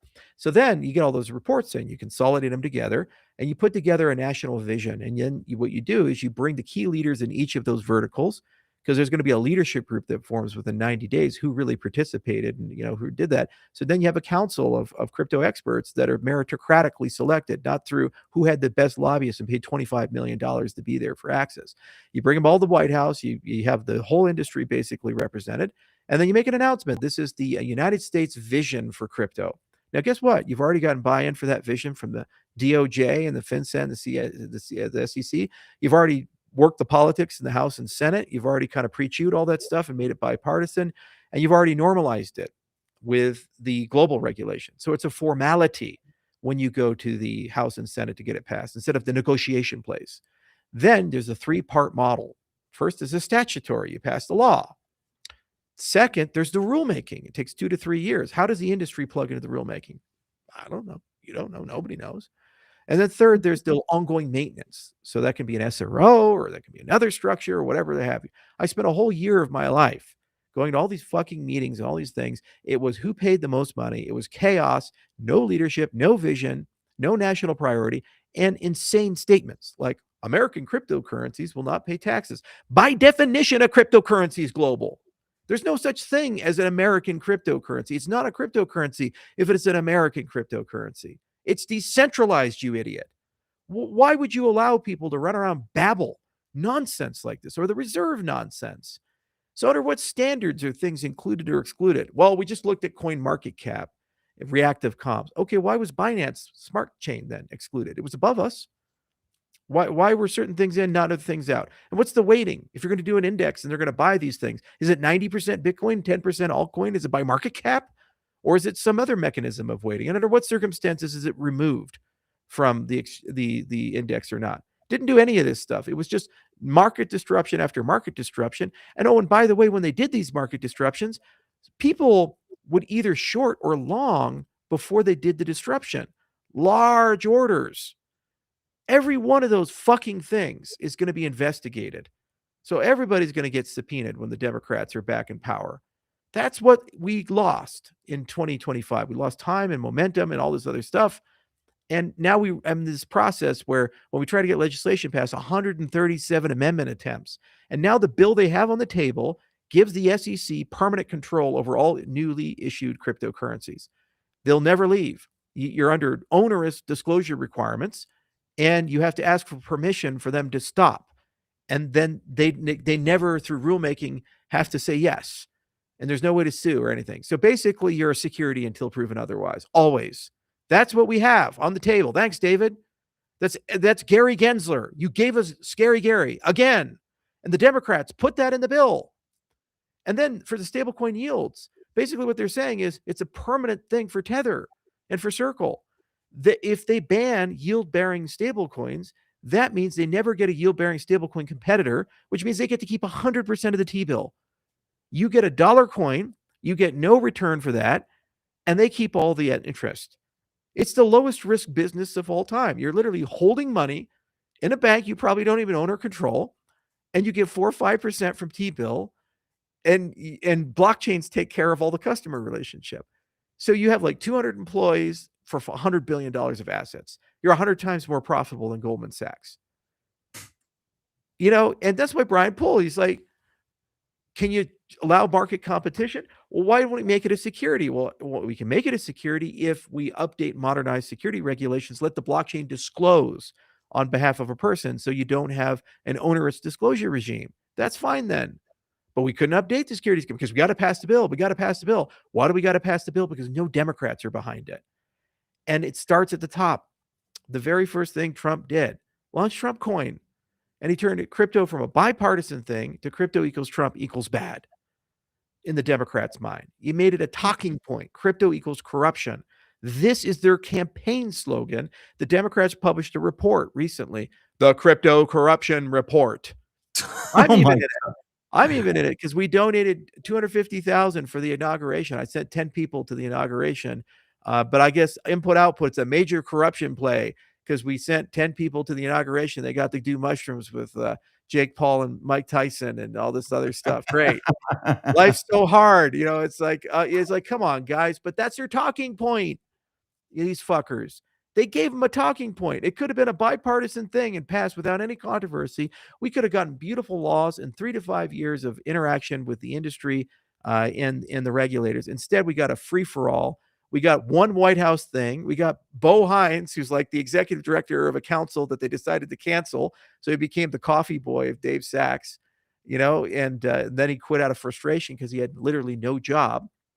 And at the end of the day, what did they pass? They passed a self-serving Genius Act that made a lot of money for banks and a lot of money for the stablecoin people, but they don't have clarity. And of clarity, they're trying to rush through a bill that'll actually make it worse than it is right now today and give Scary Gary 2.0 10 times more power when the fucking Democrats are back in charge.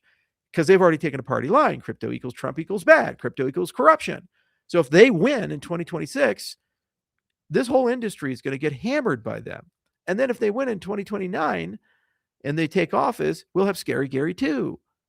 This is what they created. So why does this guy still have a job? Charles, what's the point of the Clarity Act then? There's none. There's none. It should not pass. It should not pass. To me, it's like only if you go back to what it originally was. Yes. Then go for it. But otherwise, like, what's the point? And especially under this regime, which is pro-crypto. Let me ask you this question. Are the Democrats purposely just waiting for the midterms? And they're kind of like stalling out and doing amendments here? When you have a political party fighting another political party, you choose a set of issues that get people pissed off. Yeah. And then what you do is you emphasize those issues. So even if there's some good stuff there, I can't talk to you about that good stuff because I've already chosen to be on the other side of it. So, like the trans stuff, a lot of Republicans don't want to talk about trans at all. But there's a high suicide rate with trans people. There's a lot of medical issues. There's tons of things. So if I come as a Democrat to a Republican and say, I want to do a trans bill to talk about the suicide rate and take care of trans people, you just will get 0 votes or 0 participation, even though that could be a socially beneficial thing. And we can all agree that that produces some good because they've already taken a political position and we're so far on one side, it's really hard to get mainstream support. And it's the same with the Democrats with crypto. When they take a position, crypto equals Trump equals bad, crypto equals corruption, you can't go to a Democrat and say, well, can you vote for this crypto bill? Because they know what's going to happen. Trump is going to have a big ceremony at the White House, and Dave Sachs and all these other guys will be there. He'll be signing and saying he's the president who did it, and he's so brilliant and everything like that. And he's going to use it then to legitimize world liberty and Trump coin. So then how they run against it's like John Kerry. I voted for the war before I was against it. If you guys have such a big problem with crypto, why did you vote for Trump's bill? So they have to vote against it out of principle because they're running that way. It wouldn't have been a campaign issue if they didn't do Trump coin and world liberty and they had done what I said, get the donors behind them. It would have been a bipartisan opportunity for collaboration for a new industry. And it's the new internet, and both sides would say they're excited about it.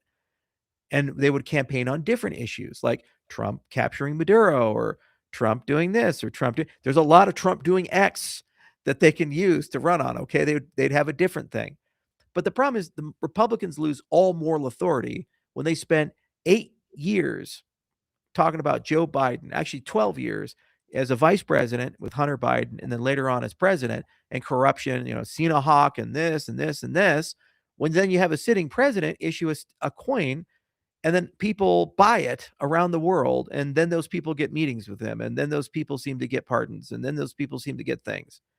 You lose moral authority with that. Oh, well, that's different. Okay, but your entire argument with Biden was this. Can you take a step, take your politics out of the equation, and just map the commonalities? Go to ChatGPT and list all your concerns on one side and say, can you argue by analogy that there appears to be fact patterns that are similar on this side? It's the exact same thing with Hegseth in the Signalgate issue. Hillary Clinton emails. Trump on stage, you'd be in jail. It was great. We're like, yeah, she shouldn't have done it. Then you have Hegseth, literally with a Signal channel, inviting journalists in and sharing war plans with the journalists. And we're just like, that's totally fine. It's totally okay.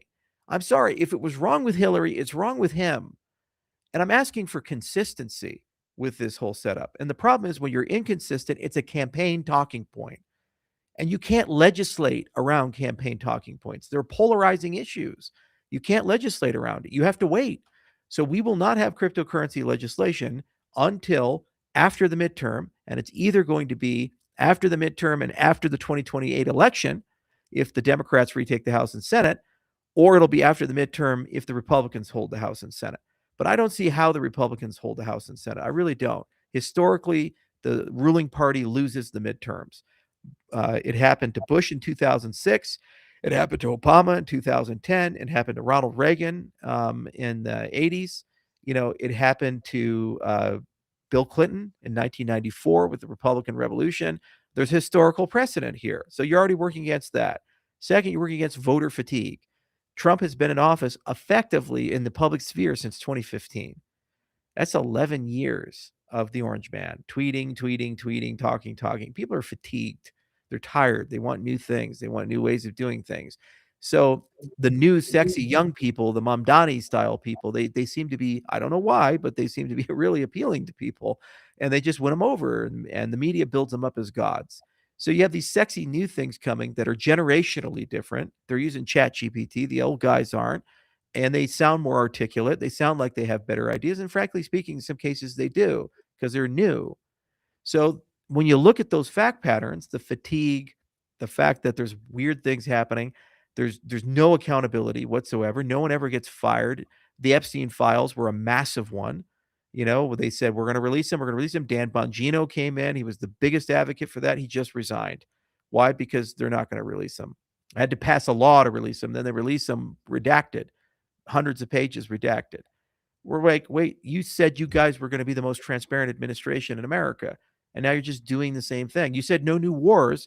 I don't know how kidnapping the president of another country is not an act of war. I don't know how threatening Denmark with war to conquer Greenland is not a new war. That's literally an Article 5 violation where NATO would be obligated to fight the United States. And also, he said we need it militarily.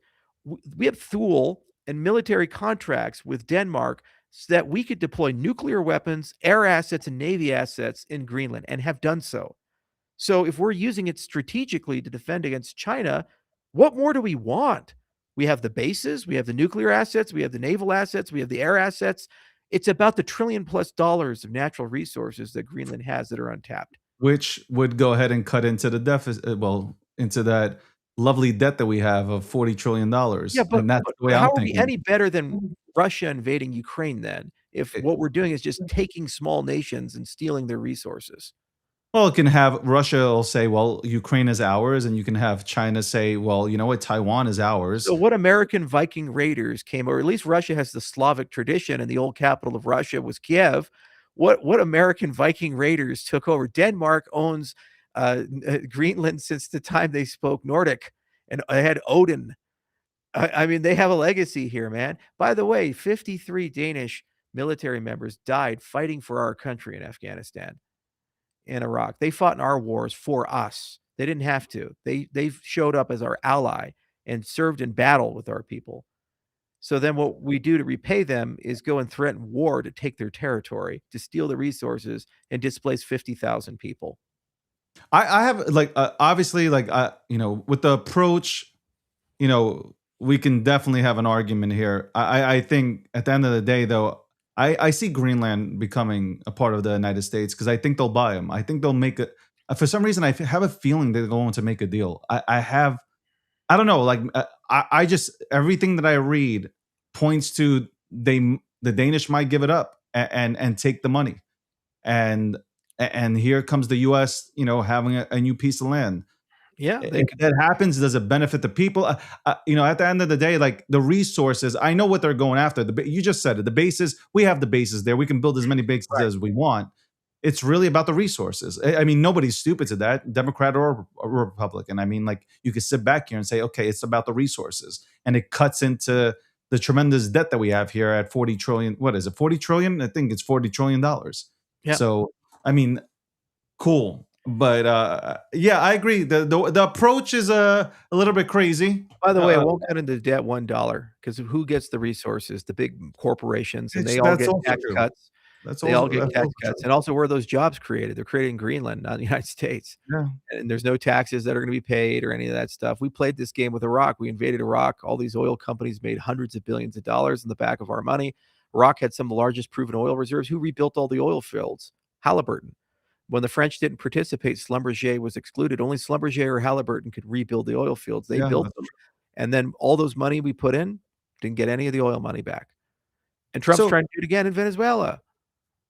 Would it benefit, just on the Clarity Act real quick, would it benefit Trump's companies, his son's running the Trump Organization, you have World Liberty Finance and all these other things that they're doing, the partnerships that they have with other chains on here within the ecosystem, the Clarity Act wouldn't benefit them. I mean, they'll be out of office. In 3 years, Trump will be out of office. How does that benefit him having some shit like this passed? They'll find a way to institutionalize it. So they'll make a deal that some larger regulated actor basically scoops up and merges or partners, and then they do a token swap or divest the token. They're handing crypto to Wall Street.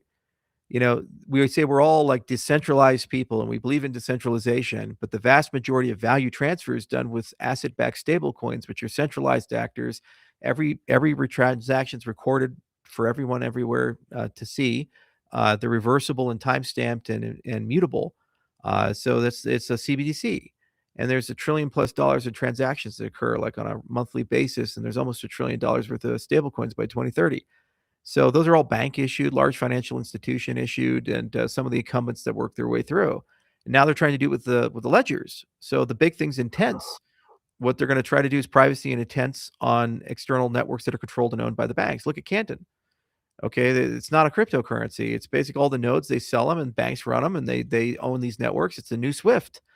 And it's a permission network, and you have to be KYC to use it. And then what they do is through rulemaking ban non-custodial wallets.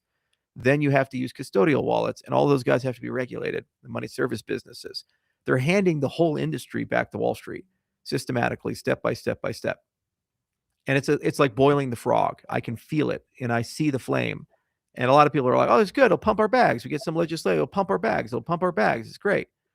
And all the other guys that are purists, they're getting killed, getting hammered. They just get along, just don't say anything. Don't do this thing. It's like, yeah, but why are we here, guys? Are we here literally to build a slightly more profitable, more efficient global Wall Street? Or I thought we were here to like change the fucking world and make people be free. I agree with that. I agree 100%. That's what I always thought, and that's why I get upset when I hear all this shit about, there's people that come out and they're like, we need institutions and we need the banking system. Well, I don't know. The whole premise of this was to escape from that system, and now you're inviting them back in and making them even more richer and giving them more control. I don't understand. I don't remember these conversations taking place 7 years ago. Now you guys, it's all about pumping your fucking bags. You can give a fuck less about this ecosystem that was created. So I agree with you, Charles. I don't know. I pray something's done. If the Clarity Act is going to pass, it should pass the way it was presented. No amendments, none of this bullshit. 137. When you show me that's crazy, man. That is crazy business. It's just crazy. It's just crazy, and I just watched it like a slow boiling frog. And I went to some of the meetings and talked to some of the people. And I said, guys, you're trying to make everything not a security that's not tractable. It's not possible. If it's a passive asset, you don't do anything, you make a guaranteed return, it's a security. And especially if it's centralized. So your problem is that you don't like securities laws. So why don't we just make those better? Then you have a much easier time dealing with cryptocurrencies because we don't care if we're a security or not, because you use the blockchain as a disclosure mechanism. You don't need a centralized issuer, and it's compatible with DeFi, and you have a true real world asset. So when you bring all the people together in that first 90 days, you bring the RWA guys in, they have all the algorithmic regulation and standards pre-written for you. So you know exactly what to do and how to get it done. And by the way, when you change the SEC of 1933, you talk to all the securities lawyers that have just for basically 70 years been dealing with Howey nonsense, and you say, what are all the things that really irritate you and make things problematic? And you can use an opportunity to house clean and fix all that stuff. When they say, no, it's not possible to do, you're saying you are such a poor leader. You can't change a law that no normal American cares about. Americans care about chicks with dicks in the locker room. Okay, they care about that, we've made them care about that. It's a big campaign issue. They care about if we're going to war with somebody. They care about their tax rate. They care about the gasoline price. They don't give a shit about the definition of a security in some arcane bill that was written when FDR was president 93 years ago. They just don't give a shit about it. Yeah. Okay, so you should easily be able to change that through a parliamentary procedure if you're a good leader, and you can see the light on both these sides and make everybody's life easier. But it requires work. You have to actually bring the people together. You have to talk to the people. You have to actually reason to arguments. You have to work with people you don't like, instead of calling them mean names and attacking them and saying they're pure evil and every single thing they want to do is destroy America and all this other stuff. It's so polarizing now. And it's like, if you say, well, that's just not possible. So your solution is give them total power. So we did. We gave them the Senate, the House, and the presidency. They still can't get it done. Yeah. They still can't get it done. I hope he realizes, and I hope the Republicans realize, there's over 50 million plus people in the United States of America that hold crypto. So I hope they realize that when the midterms come around, they might lose voters if things aren't, because it doesn't really matter, right? To them, the 50 million plus voters, a lot of them are independents, I would think, or libertarians. So to them, they can care less. Some of them won't even vote. Yeah, well, a lot of people I know in crypto don't vote. Yeah, the price is down, so they're disenfranchised and disengaged. Since Trump took office, most of the altcoins are less than 50% of their value when he took office. So the price is down, the markets are deflated, they're not healthy, they're beaten, battered, and we're having a philosophical crisis. And while we're having the crisis, the well-capitalized banks are coming and eating up the entire market and taking everything over. And they gave a bunch of money to Warren and said, hey, clean up this crypto thing so that it all goes to us. And they're systematically doing that. We got a MIA crypto czar and doesn't know what he's doing. Why? Because there's no philosophy and there's no control, and there's no coordination or oversight. And it's the same with all the other policies. It's a mess, man. And it's deeply frustrating to me because I was so hopeful, and I feel like I was just taken for a ride, and it was so exhausting. And, the problem is that there's no good ending for me in this. I'm going to get punished by people there. Either the silence of you never get access again, and you can't talk to people, or maybe look at the Federal Reserve. I guess Jerome Powell's under criminal investigation now, first time in history. There's a criminal charges against the Fed because he won't raise interest rates. This is the length that these guys go. So I have to deal with that, but somebody has to speak up because the rest of the industry, the big leaders, they think the same way. They're fatigued and tired, but they don't want to damage their reputation or brand or speak up because they understand the consequences. So somebody has, and I'm not the liked guy. I'm not the popular guy. So that's the one thing I can do is I can go and say the quiet part out loud in the room and be that guy, like the meme, the guy who comes up and speaks. I can be that guy and say the difficult and inconvenient truths because we're never going to move forward if we're not willing to tell the truths. I have no tolerance for hypocrisy and dishonesty and misintegrity. I have no tolerance for it. And you know what? If a person tells me I want to reset, I say, fine. What are the KPIs upon which I'm going to assess you? And if they're unable to do that, well, then I don't believe them and I'm not going to coordinate with them, because I don't believe that they're credible or real. So the president said, give me a reset. I give him the benefit of the doubt. December, we were very hopeful. Then we looked at what he did instead of what he said. And I was like, we were waiting. How are you going to select a fair and impartial crypto czar? Didn't do that. How are you going to select a crypto committee where we all have a seat at the table and we can talk about what we need? There was no process to do that. How do we build a proper interface with the lawmakers? There was no process to do that other than opening up a checkbook. How do we rally the regulators together and understand their concerns? Because yes, there's hundreds of millions of dollars of scams in this industry. And yes, it is their job to put people in jail for those. So maybe, just maybe, we should listen and understand why they're frustrated, because there's legitimate, real things. OneCoin happened, BitConnect happened, Luna happened, FTX happened. We can't ignore these things. Let's listen to these guys and let's go through that. And then let's ask a very philosophical thing. What is the end goal? Do we want a centralized system or federated system where an oligarchy controls it? Or do you want a decentralized system like the internet? If you want a decentralized system, this is how you have to build it. If you want a centralized system, this is how you have to build it. Those are your principles. So once you get all the needs of the industry together, you filter those needs through your principles lens, and then you go and get it done, and you fight, and you expend political capital to get it done. You give a glass of ice water in hell to the Democrats, they get donors out of it, and they get political capital out of it, so it makes it a lot easier for them to do that. But it's hard work, and it's not just a flashy bill. It's years of rulemaking. It's years of SRO and this and that and merging and changing this law and doing that. It's a lot of work because you're talking about literally a new economy worth trillions of dollars. This is not like Uncle Marvin's coffee business on the fucking side of the street. This is like the future of finance for the entire fucking world. This could be a $20 trillion industry. That's the worst part of it. We didn't treat it like that. We treated it like a casino. And we could treat it just like a checkbox where we just got to get this done. We just got to get this passed. We just have to finish it.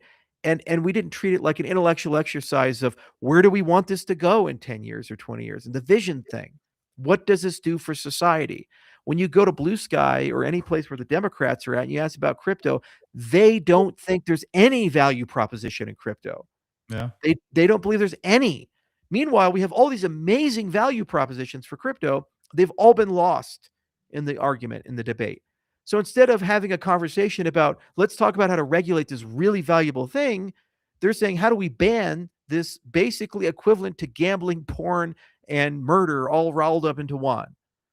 That's what they're thinking. It's just one giant scam engine, and it's all to benefit, powerful people, and 99% of people lose their money. It's basically Wall Street gambling. That's what they view it as. Yeah. So a real leader resets the narrative and the argument and says, this is why we care about crypto. These are all the benefits that we as a society get. And this is why we must embrace this technology. And the first to embrace it's going to win the future. And here are the table stakes. This can be a 10, 20, 30, $40 trillion industry. And here's how everybody gets a piece of it. And by the way, it's the only truly bipartisan thing we have, because it doesn't care about your gender, doesn't care about your race, doesn't care about your language, doesn't care about your religion, doesn't care about your politics, doesn't care about where you're born. It doesn't care about if you're a 3-legged midget, doesn't care if you're 8'1" and you got a 12-inch dick. Doesn't care about any of that shit. There's no questionnaire. Everybody's treated equally. They just got to click the button. I know if they have a weird hand, they might have difficulty with it. We'll work on it. But everybody gets treated equally. Okay? And that's the only thing in humanity where we've ever created like that. And that's the most American thing in the world, because it goes right back to our Constitution. Guaranteed freedom, guaranteed equality. Everybody's treated the same.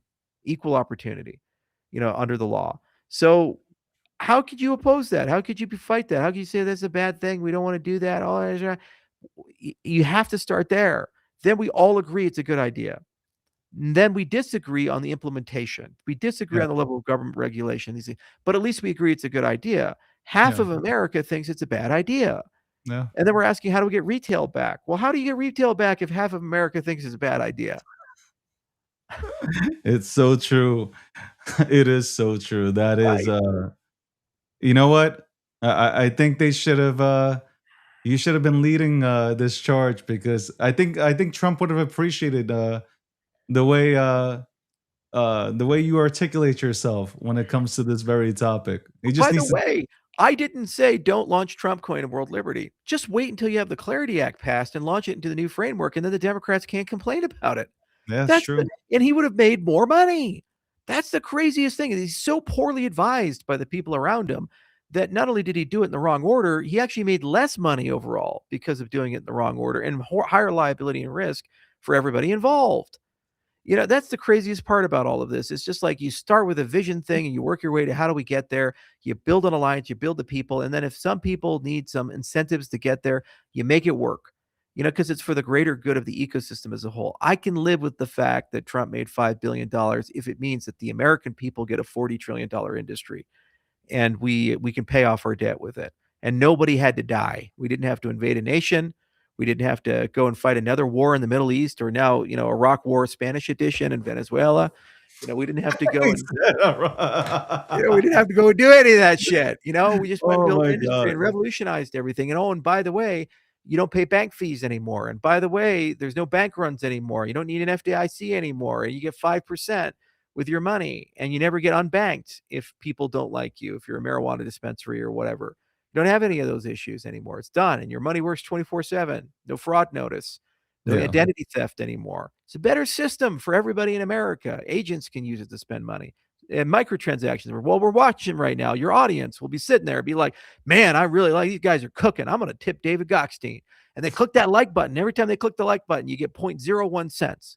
Because you got millions of people, because you're a handsome guy and everybody loves you, then the aggregate, those millions of people are giving you like $2,000 a minute. That's the world I want to live in. That's the world David wants to live in. Okay. It's a good world. That's what crypto does. And that's what we give, right? You start with that. And it's like, yeah, I want that. The influencers are talking about it. We're predominantly left wing, because they're young and they're YouTube people. And then you got the right wing talking about it, because they say, hey, we're really concerned about government fraud, waste, and abuse. And this gets rid of all the wasteful spending and abuse, because for the first time ever, the Pentagon can pass an audit if its books are on a blockchain. Well, know where all the money's going. Yeah. You talk about Doge. Why was Doge not tied to the blockchain? The minute that Elon Musk became the Doge man, if I was David, I'd go over to my old boss, because he used to work for him. He was chief operating officer. Wonder how he got his job with Trump.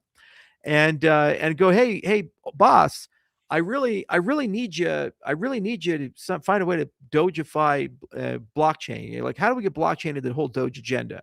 So when you change these agencies over, can I install a blockchain into the agency so that we can actually have accurate, real-time, continuous auditing of the books, the agency? We see all the in and outflows. Instead of shutting down USAID, that's how they should have reformed USAID. Say all USAID now has to be done through a blockchain to be tracked. And the American people get to see it in real time. Real time. And what you do is, if any waste, fraud, and abuse is discovered, you take 50% of the salaries of the workers of USAID, and you deduct from that salary, the waste, fraud, and abuse that's discovered. And anybody can issue a fraud proof, citizen journalist. Anybody finds fraud, they can report it to the blockchain, and you can deduct from their salaries the fraud. So suddenly, if you're a bureaucrat, you literally, your paycheck gets cut in half if people are on the grift. Do you think you as a bureaucrat are going to be comfortable with you losing your money? No. You're suddenly like, I'll tell you that my brother, he's Darth Vader. You know, I'm the nice guy. My brother, he comes in like, remember Return of the Jedi when Darth Vader lands and he's like, I'm here to get you back on schedule. You know, so I sent my brother in for these types of things. So he had some employees come to him from one of my companies, and she's like, I want a $20,000 raise. He said, all right, do you think your department's running well? Oh, yeah, it's running great. He said, do you think you can let anybody go? Oh, no, I need everybody in the department. He said, all right, well, I tell you what, if you give me the names of 2 people I can let go in your department that you're not going to miss, I'll give you a $20,000 raise. The lady came back 3 hours later with 10 names. There's a moral to this story. Money talks, right? Exactly. And so the bureaucrats are the ones who actually know where the waste, fraud, and abuse is, not Trump, not Elon. What incentive do they have to get rid of the waste, fraud, and abuse? If you make their pay connected to efficiency, they have a lot of incentives for these types of things. So blockchain gives you the transparency and the auditability of it. And then the incentive structure gives you everything else you need. And you apply that in every place. Suddenly you have, instead of 16 intelligence agencies, 4. You know, and then the DOD, suddenly their budget gets cut in half, but somehow we can still send Delta operators to go shoot 300 Venezuelans in the face and, you know, and do that in 45 minutes. You know, we can do that stuff if we still want to, because we're not paying $26 for a round of ammunition. You know, we pay market rate. It's basic stuff like that, you know, and that's what I would have done in that type of role. We'd have had those cross conversations. Also, glaring massive fucking hole. It shows you just does not understand anything about government. There's no one talked to NIST. I was the only crypto leader who physically visited NIST. NIST is like Bing. You get a customer and they're like, wow, somebody's searching. This is amazing. Come on in. We have lots of amazing things to show you. You know, no one ever goes to NIST. No one ever talked to them. CryptoZar never talked to them. Why do you talk to NIST? Because how the fuck does the US government say we want to adopt blockchain if they have no standards? How do they write an RFP? Like, what is a blockchain? What is an asset? There's no definition. There's no standards. So you submit an RFP, and then on a case-by-case basis, you're just making stuff up about security and performance, all this other stuff. You got to standardize. You have to write federal standards for blockchain for procurement if you're actually serious about putting blockchain in government. So within 6 months, they could have, NIST is not qualified. They write all the standards for cryptography in the United States. You ever heard of AES and all the elliptic curve standards, the RSA standards, and things like the NSA is bound to follow the NIST standards. They have an army of engineers and scientists who just sit all day and they worry about the smallest things. They're very qualified. In fact, more so than a lot of the cryptocurrency ventures, to be honest, to actually talk about standards. You could have, when you brought all the industry together, had NIST parachute into each of those working groups and written government standards for all of these things and have an asset definition. Makes it a lot easier for the lawmaking, because right now, Tim and all the other guys got to figure out what is a cryptocurrency and write it into law. So you got senators and congressmen just like trying to figure out what the fuck is a cryptocurrency. If you had a NIST standard, you just reference it. Exactly. This law is about this particular standard right here, and that standard was written by cryptographers and engineers. It's simple. Yeah. But again, no understanding at all. That's why we need you, Charles. We need you to somehow get in there. I'm So out. Go ahead and say, I'm out. I know. You're focused on midnight. Right No, now, it's it's not midnight. just that. It's a petty administration. Their response to this is, we now have to attack Charles Hoskinson. Fuck Charles Hoskinson. Quote some Laura Shin stuff. All this. That's all they do. Look, you don't believe me? Look at Marjorie Taylor Greene. She was a loyalist for a long, long, long time. And then look what Trump said on the way out. Mad Dog Mattis, General Mattis, so smart, so talented, so great. And he's washed up. Tillerson's washed up. This guy's washed up. This is their pattern. So they ain't going to listen to me. The minute you speak out, you're dead. And you're a horrible human being, and everything you've done is wrong. And Cardano is bad. Charles is bad. He rapes dogs. He sets orphans on fire. He does all this stuff. That's just their modus operandi. That's wild. who they are. So for the next 3 years, I'm black sheep inside that administration. And maybe the new administration, wherever they fall, I'll have some more influence, but I don't care, because, crypto is global. and I don't care if we grow in the United States. I can grow with the other 7 billion people, and I want to bank the unbanked, and I want to make the world a better place. And we're making great things happen in Argentina. We're making great things happen in the Middle East. We're making great things happen in Japan. Just about to do the Japan tour. Next week, I'm going to Hokkaido all the way down to Okinawa, meeting all the people there, all those old ADA holders. We're going to say, hey, we got round 2, guys. We got midnight coming out. And guess what? It's the big thing, and it's going to change everything. How do we get Studio Ghibli's IP on this thing so you can go and play around with your neighbor Totoro using fucking midnight? That's what we're going to be talking about, man. There's hundreds of millions of people all around the world that are interested in this stuff. Why the hell do we wake up every day and worry about what the fuck Donald Trump thinks? Let's just go win, and let's build a retail army, and let's build it with ethics and principles and integrity, and get her done and push her through. And you know what? If we pull it off, it'll be big, massive, much bigger than anything that's going on in America right now, because it has principles behind it. It has a reason to believe in it. When the price goes down, people still show up and talk about it instead of abandon it and go on the next fucking thing. What are we fighting? People who have no character, integrity, or principles. People who have no philosophy. They look at the number. If number goes up, you're a good guy. Number goes down, you're a bad guy. Your poll numbers are high. Well, I want to talk to you. Your poll numbers are down. You're persona non grata. I have no time for people like that. They're bereft of anything valuable to offer, and they'll stab you in the back the minute that you become inconvenient to them. It's just that simple.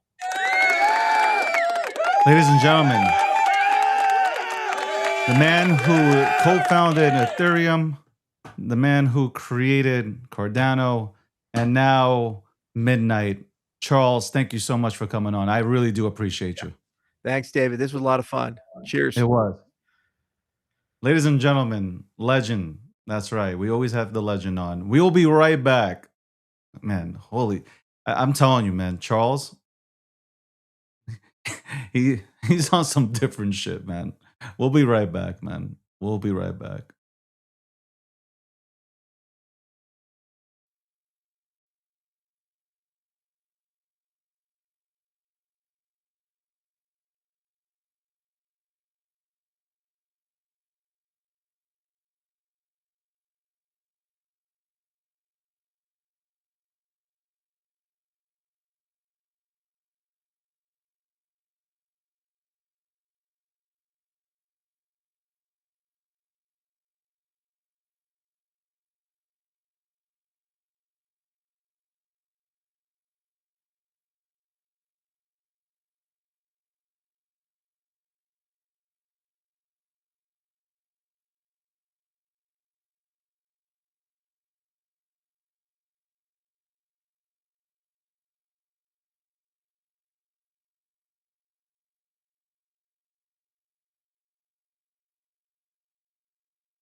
Welcome back, ladies and gentlemen. We're back on episode 649. We had Charles on. If you didn't catch it, I'd replay the show. Shout out to everybody who's tuned in from X, and shout out to TikTok. Big shout out to TikTok. You guys rock. We talked about a lot of things. I talked about a lot of things before Charles came on. Again, you can replay the show on YouTube or on X. You can go on X, formerly known as Twitter, and catch, obviously, a replay of the show. Charles spent, we usually have like 15 to 30-minute conversations. As you guys know, I bring on multiple guests on, whether it's Charles, Michael Saylor, a lot of people come on here, and we try to keep it to 15, 30. The conversation obviously gets interesting. We just let it go. But I sit back. You guys know. I sit back and I love listening to what people have to say. I really do. Whether I agree or disagree is a different, totally different question. But I like I said yesterday, I like it when we have a bunch of people that come on, a lot of guests, really good guests, huge guests, big guests, as Trump would say, and they just tee off. And I think that's what the public wants to hear. I like hearing that shit. I like it when people aren't stopped from speaking. I enjoy shows where a person can come on to a show and have a conversation with the host. And that's what I try to do. I think Midnight is going to be great. I think Midnight will be great. Privacy is going to be a big thing. I think privacy... there have already been conversations, and I think people thought it was a fad and stuff, but the conversation around privacy has been talked about since 2016. So I'm talking about when like Verge and Monero, I can go on, but when these topics were talked about and Zcash, whatever, like people have continued to talk about privacy. It's just that other things within the sector have dominated, and that's really it. So we'll have Charles back on. We'll for those who are interested in Midnight, we'll go ahead and we'll have him break it down. Why Midnight, right? Why Midnight? And if you heard him today, he said like, "Hey man, I know the mistakes I made with Cardano, but I learned from that, and I'm attacking the industry with Midnight a bit differently," and that's cool to hear. That's dope. I love the fact that you can get people on here in their positions and say, "Hey, these are the mistakes I've made, but I've reinvented myself." And I talk about this all the time. As an entrepreneur, you're consistently reinventing yourself. You're consistently reinventing yourself, and that's a great thing, and that's great to see. So. Thank you very much, everybody, for tuning in to The Breakdown, episode 649. Tomorrow, we have a big guest on here. If you're a person who loves freedom of speech, you're going to love who's going to come on tomorrow's show, episode 650. Episode 650 comes on at 12 p.m. Eastern Standard Time, and we run until 2. Obviously, we went 29 minutes over, but that's all good. I'll start doing more lives. I promise. I'll start doing more lives on TikTok. Listen, man. I told you this when I came onto TikTok and I started doing lives, that we are going to bring on some of the biggest names within the crypto industry and outside of it to go ahead and have conversations. And we're all going to just sit back and enjoy the show. I enjoy my show because I literally feel like I'm just a participant, just like you guys. I sit back, I just ask questions that I've been pondering, and I think that most people have been pondering, and we just allow the individual to go ahead and express themselves. And then we can go ahead and play Monday morning quarterback, and we can have that conversation. So, yep, that's it. It's a wrap.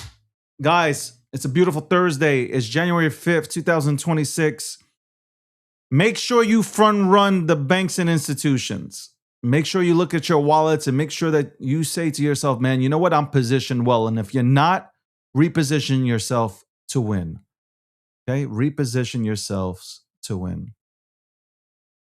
HK Mike 11 says, I picked watching you over hot chicks, so you must be good. Ladies and gentlemen, nothing but facts have been spoken. Nothing but facts have been spoken. I'll see you tomorrow, 12 p.m. Eastern Standard Time. I'm out.